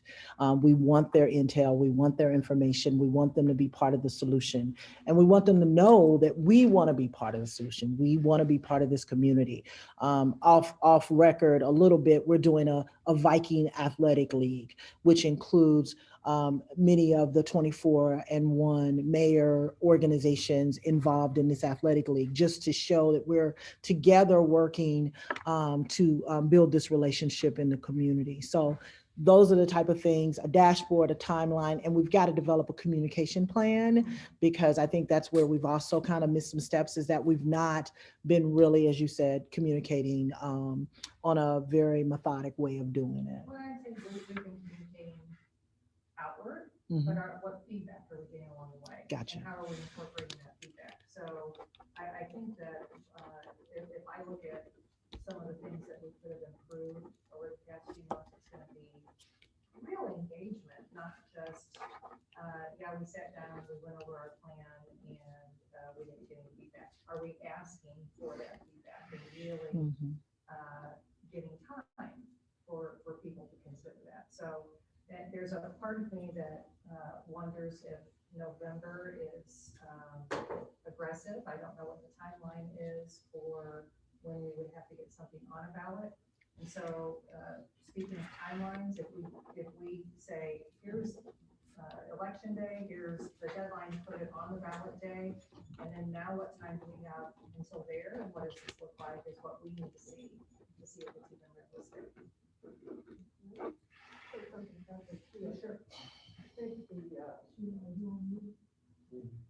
sure. I think they've been taking this on from you. The November thing. Could we get something going and early then, well, next year is an even year. So you can't, you only have one, right? Okay, well, I was gonna say maybe we could get something started before we submit the increase one. I think it's gonna go down again if we don't have something people can see. If this is how it usually is, they get excited about it, then maybe they won't mind so much, right? And that's why I want to know, I don't know what the deadline is for, I mean, I know we were rushed because of the deadline to get something on a ballot. And so we had to get something there by a certain date, and then started working it. And I just remember that meeting, like, well, we gotta approve the ballot language, this is due by whatever date. So what is that date? And when will we, and then how do we back into that with community involvement? We're gonna get an exact date. Phil is emailing now. We're guesstimating August. Mid-August is when we have to do it, but we're gonna do some more. It's a certain amount of months that it has to, before we can get it on there. So he's sending an email now to our, And we could talk about that estimate here, offline. but let's get Mhm. it in writing. Yes. Let's get it official, and then Yes. it's,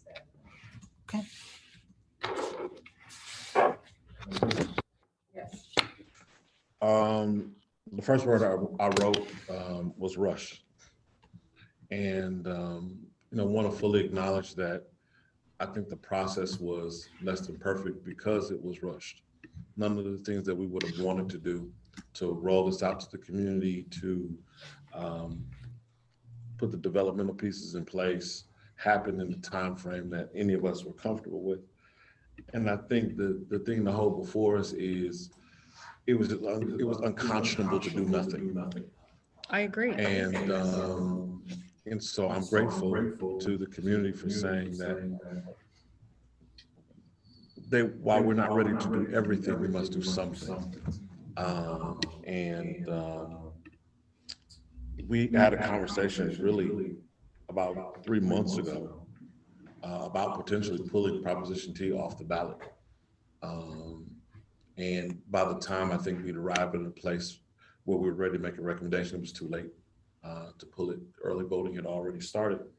And so we knew that Proposition V would start the process of transformation and give us some room to have a broader conversation around the other transformational things that need to happen. And despite the fact that it was rushed and that folks didn't have a whole lot of detail, we still got 43% support for a project that we needed just over 50% to make it go.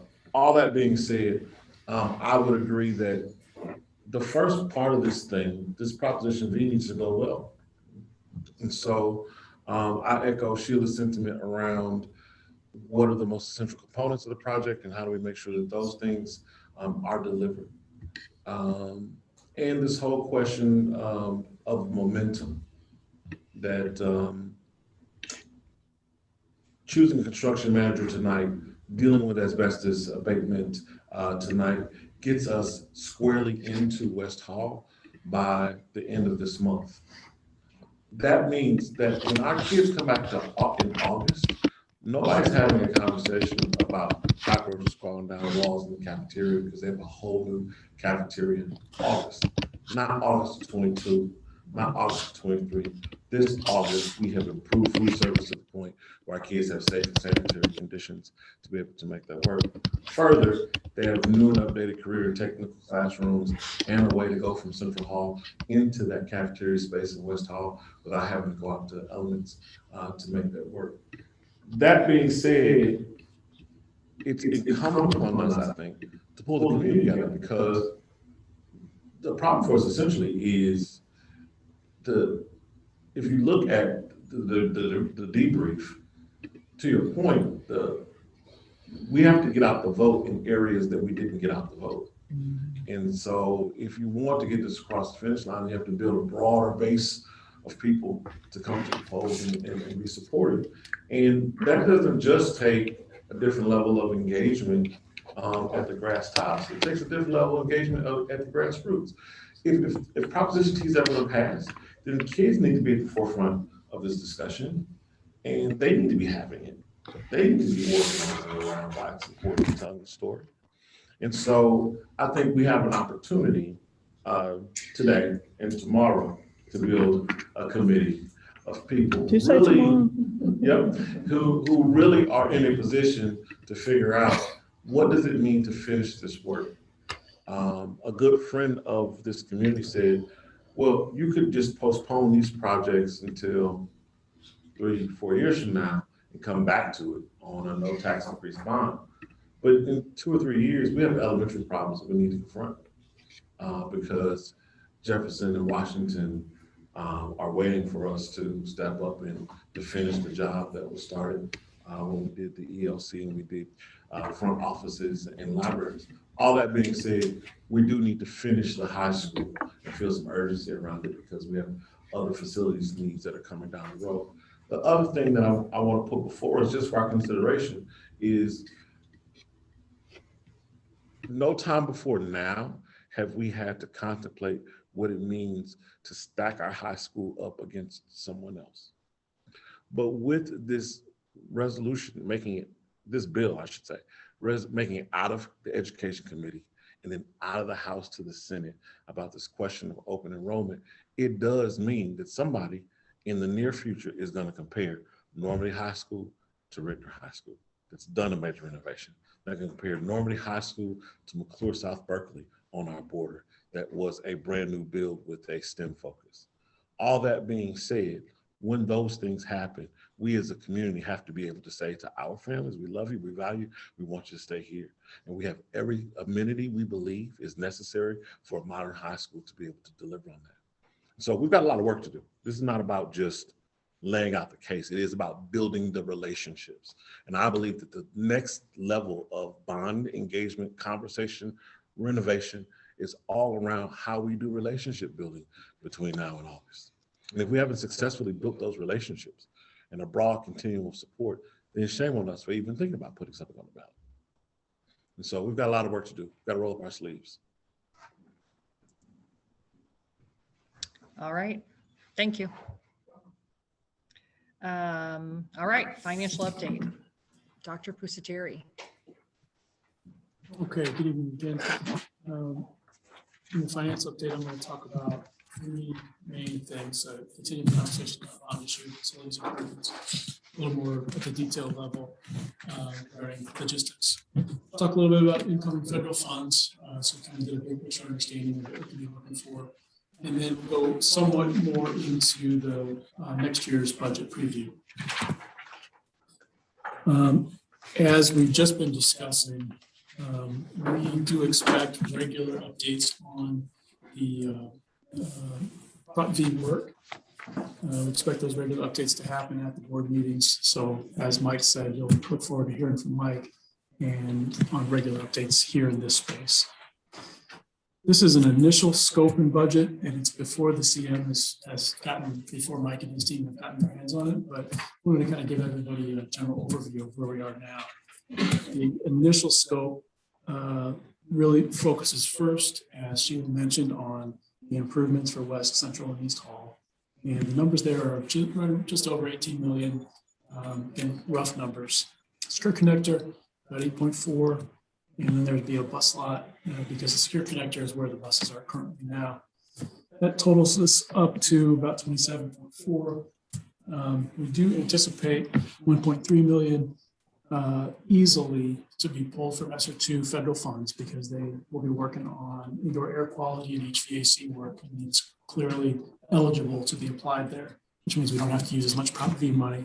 And we're dipping a little bit into our Perkins funds to help rehab the culinary arts rooms. So, you know, you've had Chef O'Bannon's food that she teaches her students, and they've prepared it for different board events in the past. You know, it's a strong program, but when you go into their culinary arts rooms, it's in quite bad shape. Electric, stoves from the 70s, and it just doesn't look good. But this is an opportunity to combine it with the Perkins grant funds and Prop V to really bring to the next level our culinary arts classroom programming. So that number, that 27.4, it's a rough number, like I said, but there's a number of steps we'll be taking to manage costs. Number one, we'll be working with the construction manager, Mike, and his team on value engineering. So how can we save costs as we build?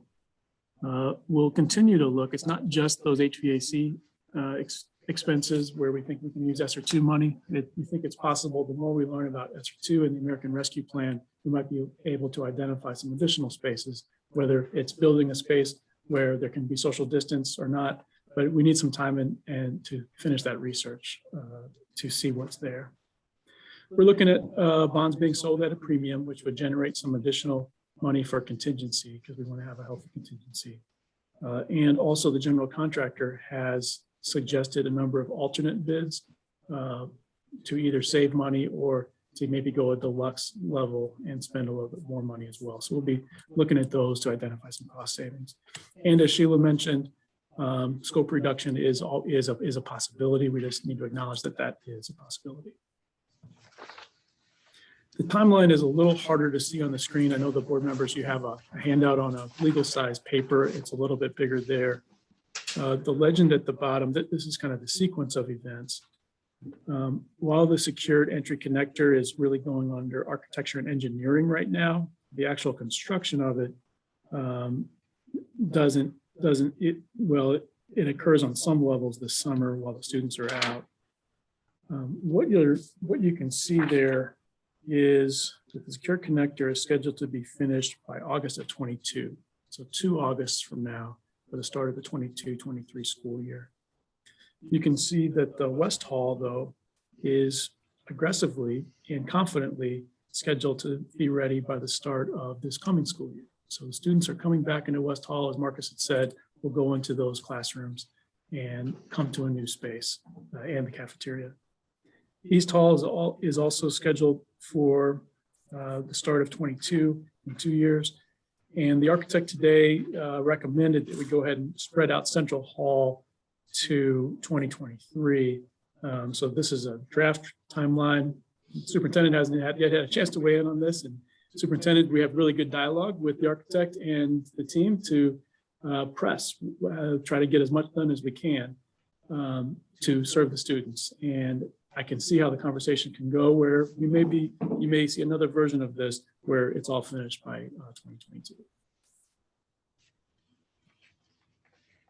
In terms of working with the bond counsel and the bond underwriter, some of the main dates for you to see on here is that our next board meeting, we will have Lorenzo and the team from Stiefel here at the board meeting, as well as our bond counsel from Lathrop to sign the papers regarding the Prop V passage. We received the big deposit into the bank on May 25th. And then the remainder of the year through June 30, the fiscal year, we're able to do some reimbursement. Some of that reimbursement will be for federal funds, including Perkins, but also ESSER 2. So I'm going to talk about both of those. ESSER 2 was passed on December 21st. Before Biden came into office. It was passed in Congress as part of the package to address COVID-19. It's a modified version of the CARES Act, which passed earlier, and it's allocated similarly to Title I. That's good news for us. We're a school that receives a higher proportion of Title I funding compared to peer schools, largely due to the demographics of the community that we serve. So in general, this is good news. So we should be seeing some healthy sized funds coming in. Those funds are not available yet, so they should be available in the coming months. Funds are tracked by fiscal year. We may spend some this school year. We anticipate spending some. We plan to spend a bunch of it next year. But I think it's important that we keep in mind the possibility of spreading out the funds, especially as we look at our enrollment declines. And this could be a way to offset some of the losses that we'll see due to enrollment declines. So we may be looking at it continuing into the 22 to 23 school year as well. My peers and I are in discussion about the best ways to spend this. We're also working in collaboration with DESE to make sure we're in compliance and finding good ways to spend it. Allowable costs means activity authorized by ESEA, which essentially is Title I or educational. It's teaching and learning related. And so it's pretty broad. ESSER 2 can apply to many teaching and learning related expenses. And these other items here that should be familiar to you because it's very similar to ESSER 1. One thing that's newer to ESSER 2 is the word learning loss. That wasn't as big in ESSER 1 because in ESSER 1, many of us were still out of school. And now it's more, learning loss is dealing more with the ramifications of the time away. What we're also paying, so first there was non-capital costs, was that previous slide. This slide is capital costs, which we can use for facilities. So capital means equipment that costs over $1,000 each, or construction or renovation. So that's how you define capital expenses. And the capital expenses need to meet these two criteria at the top, somehow reduce the risk of the virus or improving air quality. So we're excited about the opportunities here. We look forward next month to updating you, or actually by memo before next meeting, the results from the pilot over at the ELC. This is something that we're excited that the funding is allocated for that. And we have some positive initial results, but Train is finishing up their analysis of the study, and then we'll be able to get that to you.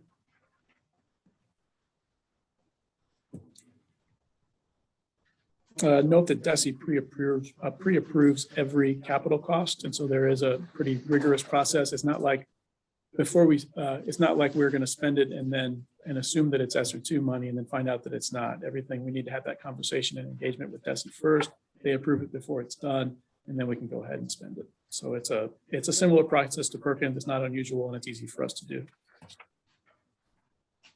Our approach is to focus on Prop V and Prop T eligible projects because we know that there's more work to do than we have funds for. We'll be looking at ESEA eligible expenses, including salary offset. So this is one way that we feel we could help cover that cost. But ESEA is for teaching and learning. And so another reason why we felt like teacher salary would go up 2 steps. We will want to coordinate ESSER II money with the American Rescue Plan money, and I'll get into that in a little bit, but we don't know as much, but we're going to coordinate the spend down for both of those together, not in isolation.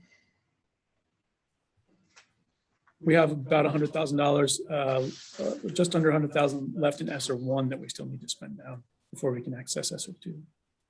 Now, the American Rescue Plan, note that this is not officially from the state that I'm sharing this information. This is from Education Week and some other sources. DESE is having a meeting coming up in 2 days to go over with us some additional federal funds.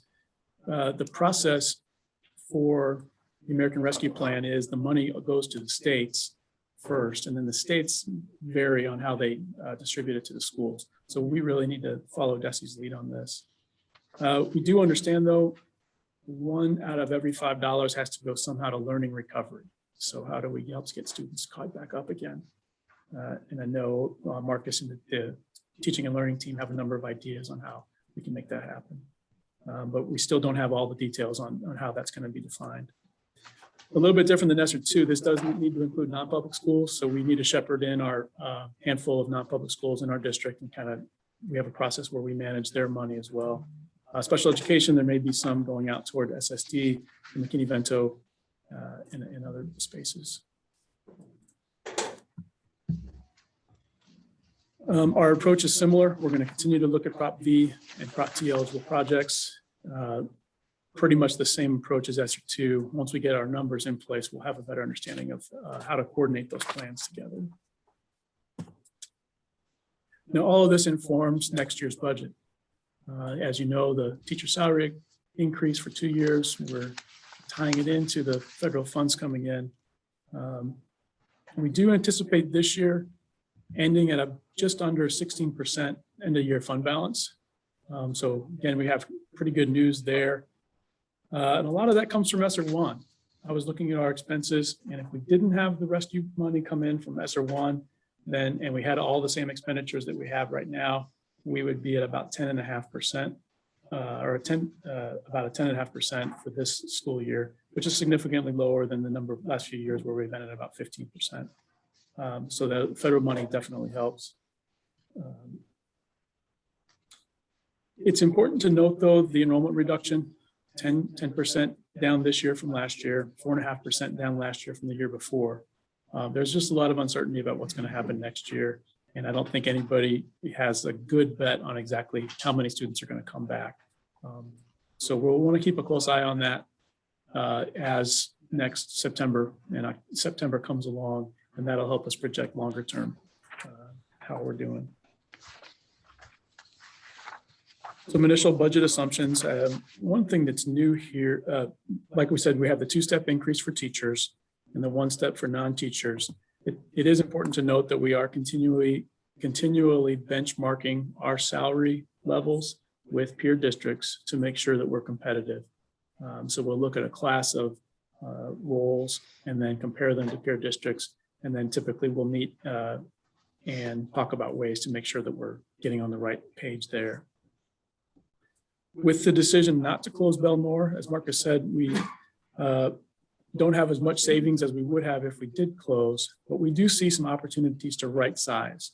And with it being kind of recent news about Belmore, with our recent decision to not close Belmore, now begins the process to identify which buildings we will be doing right sizing. For example, there's a school that might have 56 fourth graders right now in their class, but next year they're projected to only have 41 fourth graders. So this year they have 3 teachers. Next year, do they need 3 teachers for 41 students? We would say no, because according to the standards, we try to have an equity among the class sizes. And so we would be looking and seeing, number one, is there an open position there? And if not, we're not going to fill it. If there's an uncertified person somehow assigned there, or not appropriately certified person for some reason, we would make sure that that person is no longer there. We would talk to the principal about a possible reassignment of that teacher to another space at a certain place where she's certified, or possibly to a different building as well. So this process we began last year, but it's one of the most important ways we can make sure that our district stays financially healthy, to make sure that we have just the right size of classes. So that's underway. We're really only so far, we don't see too many moves to be made because we did it last year. Only about 200,000 in savings is what we can identify of about a handful, maybe 4 positions. So more to come on that. Marcus mentioned the Navigator math, which is an investment. We already see some good results, but a big part of next year's budget will be putting more money behind that purchase. In addition, we have a science curriculum that we're looking at. The cost won't be as great as the math, but that's included, as well as continuing with the rigorous literacy program that we started this year. There's some costs associated with continuing that. Nothing else in here should be surprising to you. The way we set up our taxes in September, we can, if we find that we need additional contingency on the construction side, we can look at the way we set up our tax rates so that more money goes to Fund 4, which is our capital side. So we could have additional contingencies there as well, something for us to be aware of. And this isn't new to you either. I don't think the possible FTE, full-time equivalent increases within teaching and learning, especially focused on, that might be tied to the math space where there's leads in math at the building for implementation. Next month, I'll bring an amended budget for this school year for your review and approval. And then I plan to bring budget changes by object as well. So we can kind of look at it from a different angle instead of by function. At this time, do you have any questions on the financial update? All righty. Ms. Williams, what questions do you have? You know, you could use Perkins grant for materials. Yeah, we're in good touch with Andy Martin, the Perkins lead over at DESE, each step of the way. So, yeah. And then you did give us new priorities, and every one of them had interior stuff first. And then, but this doesn't look like that. Well, in terms of timing, Yeah. yeah. Because in every project we've ever had, we run out of money. Something happens and we can't do anything. That's testimony down the street there, that colorful place. And I just don't want that to happen. I want these children to have the very best stuff. Their restrooms, their classrooms, where they live has to change. And that's what we showed on the videos with all that terrible stuff, air conditioners and ceilings and stuff. Get that done. And they should have first class technology in that room. The stuff kept falling down when we were out there, and people had to go home and work and stuff. I'm telling you, I have to go out there, I'll have to stand on the street and scream and holler over there to get that connector and all those classrooms are. Oh, I got another question. That's the thing.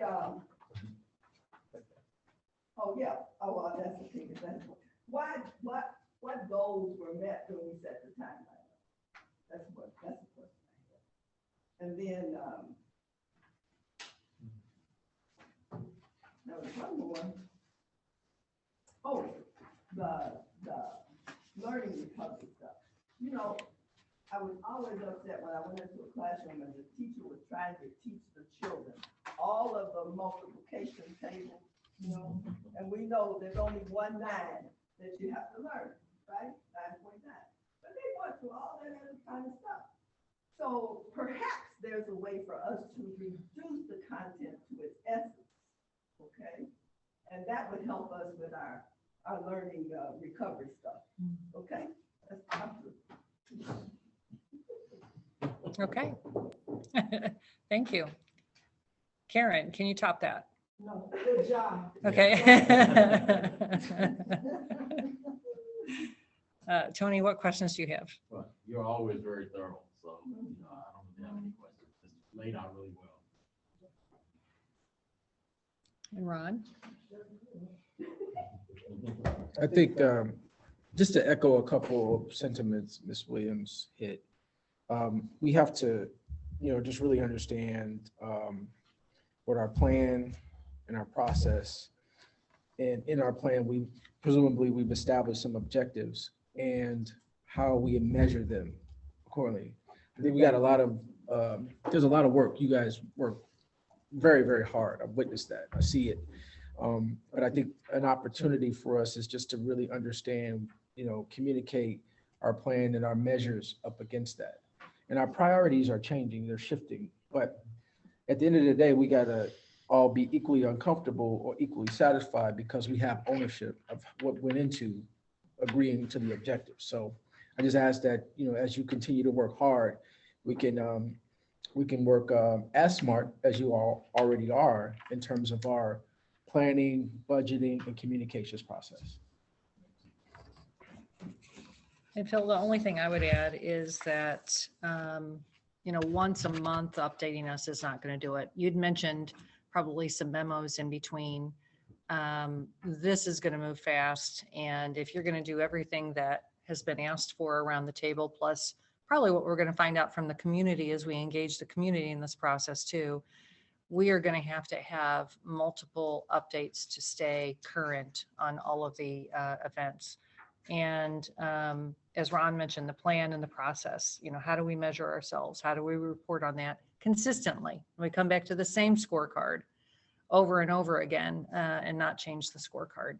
So I think considering now how you're going to keep all of the stakeholders updated, we're very concerned about us right now and the updates so that we can hold ourselves accountable and have the right information to do so.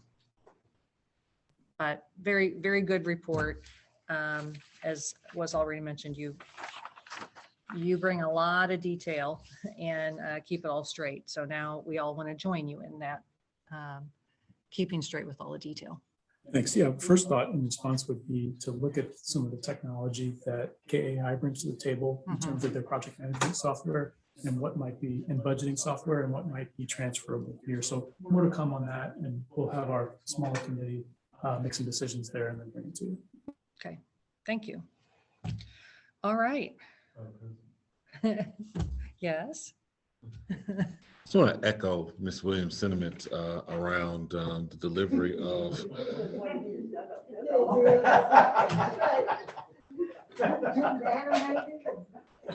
around the academic spaces. I'm a little disappointed to see us kick that can down the road because I think those issues are not issues that are worthy of delay.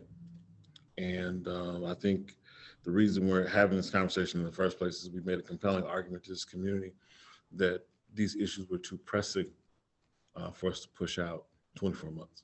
Mm-hmm. And so I'm anxious to hear from the architects about why the shift, because our original timeline, as you might remember from January, delivered East Hall, Central Hall, and the secure connector by fall of 22, which is aggressive. But we thought made the right sense in terms of us resolving the most pressing issues. So more on that, but I just want you to know that we share that value system and are going to push to get clear answers and figure out a way to deliver for the kids because that's what we said we would do. Relative to the academic recovery spend, I think we're going to be right in there, as you've heard me talk about with the association during our IBB discussions. We're never going to deliver on high academic outcomes without extended day activities, without extended school year activities. And so I think there'll be plenty of opportunities for us to meet the federal guidelines because we have such tremendous need for what after school looks like and what summer looks like with our kids, very intentionally building those skills in the way that you talk about. So. Okay, thank you. Now we're on to 9.01 board comments. Sheila, you're up.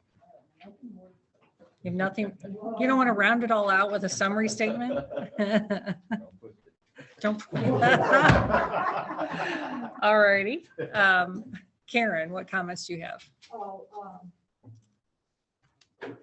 Don't worry, I'm not gonna be like Sheila and just go nuts here. No, actually, I'm just looking forward to the students returning in school safely and the teachers, I know that date that they had, I hope a lot of our teachers took advantage of when they had the date for the vaccine for all of the educators to have that, so that should at least relieve a lot of stress from them, their family, and the kids. So I'm looking forward to our kids coming back. Great. Speaking of the vaccine, do we have any numbers of how many teachers took advantage of that? Or? Well, hand up in the back. There were 98 people vaccinated. We also have an additional day tomorrow. Female will be doing vaccinations and they are opening up to parents and the community. Okay, great. That's good to hear. Those vaccinations will be done from 9 a.m. to 3 p.m. and it is walk-in, no appointments are necessary. Excellent. How has the community been notified about that? They just told me today. They just told me today. We usually, last week, it was, last week when we had our vaccination day, we sent out roll calls. We told staff they could invite family members and just kind of word them out. We put some information on our website and Teresa did a lot of communication via text message, roll calls, and on the internet. So they told me, I found out later. I have a feeling you think Sharifa's going to be mad at you for not telling you sooner. She just found out. That was a good question. Yeah. Okay. I just want to thank all of you for the work that you're doing and the teachers that may be on the Zoom meeting. Just thank you and take some time to celebrate. I know we've been moving really fast and there's been a lot that has been done. But take some time just to step back and celebrate as we prepare to keep moving forward. Okay, thank you. Ron? Again, I echo the sentiments. Hats off to you all for the remarkable job you're doing and that you going through this process of the 2 bond issues. There's a lot of adversity, chaos, and confusion going on, and in the midst of all that, you stay focused. So hats off to you on that. With that, there are a lot of things going on in our nation, in our community that reinforces the urgency of now. And I don't think we're just as the same type of pressure that is placed on teachers in terms of accelerated academic performance to achieve our outcomes. I don't think that there should be a parallel with us improving our environment so that they can learn. So I'm not afraid of expediency, but when execution to me is speed and quality. We can go fast, but that doesn't mean you compromise quality. So reporting, communication, how you the process by which you budget, you plan. We have the same expectations of quality, notwithstanding our intent to be to move quickly.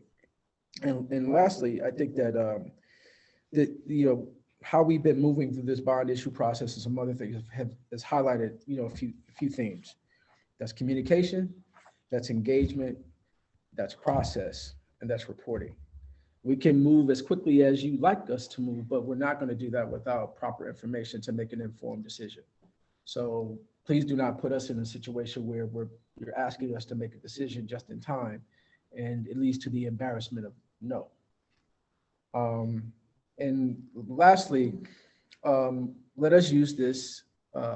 Normandy will be measured on over the next 6 months, 9 months, 12 months, 24 months on our capacity to translate adversity into opportunity. So as you have been going through the challenges of the COVID and educating our students and managing and teaching, continue that, but let's continue to be more excellent about that. Thank you. Okay, thank you. I don't have a lot to add after that. That was wonderful, Ron. And I do want to thank everybody for your hard work. I mean, without everybody's hard work, we wouldn't have gotten the bond issue passed. And that is a real success story. And it is all about the kids. I know you all fight every day for the kids, and you do this not just because you like a challenging day, and that challenging day is sometimes, a 16-hour day, or longer, but you're doing it for the kids. And I think that we all have that as our point of focus. And we've learned a lot in the past few months about how to engage, how to collaborate, how to do those things even better, and how to be accountable. So I think the longer we're at this, the more we learn, and I'm excited about what this next chapter will bring. So thank you all. All right, and with that, we will, pardon me? Yeah, so we will, can I have a motion to move to executive session? All those in favor? Or do we have to do roll call on that? Pierre. Neil. Here. Robert. Aye. Okay, we will officially move from the public session into executive session. Thank you all very much. Yeah. Okay, now I know we've got someone calling in. We're supposed to text Cindy Ormsby.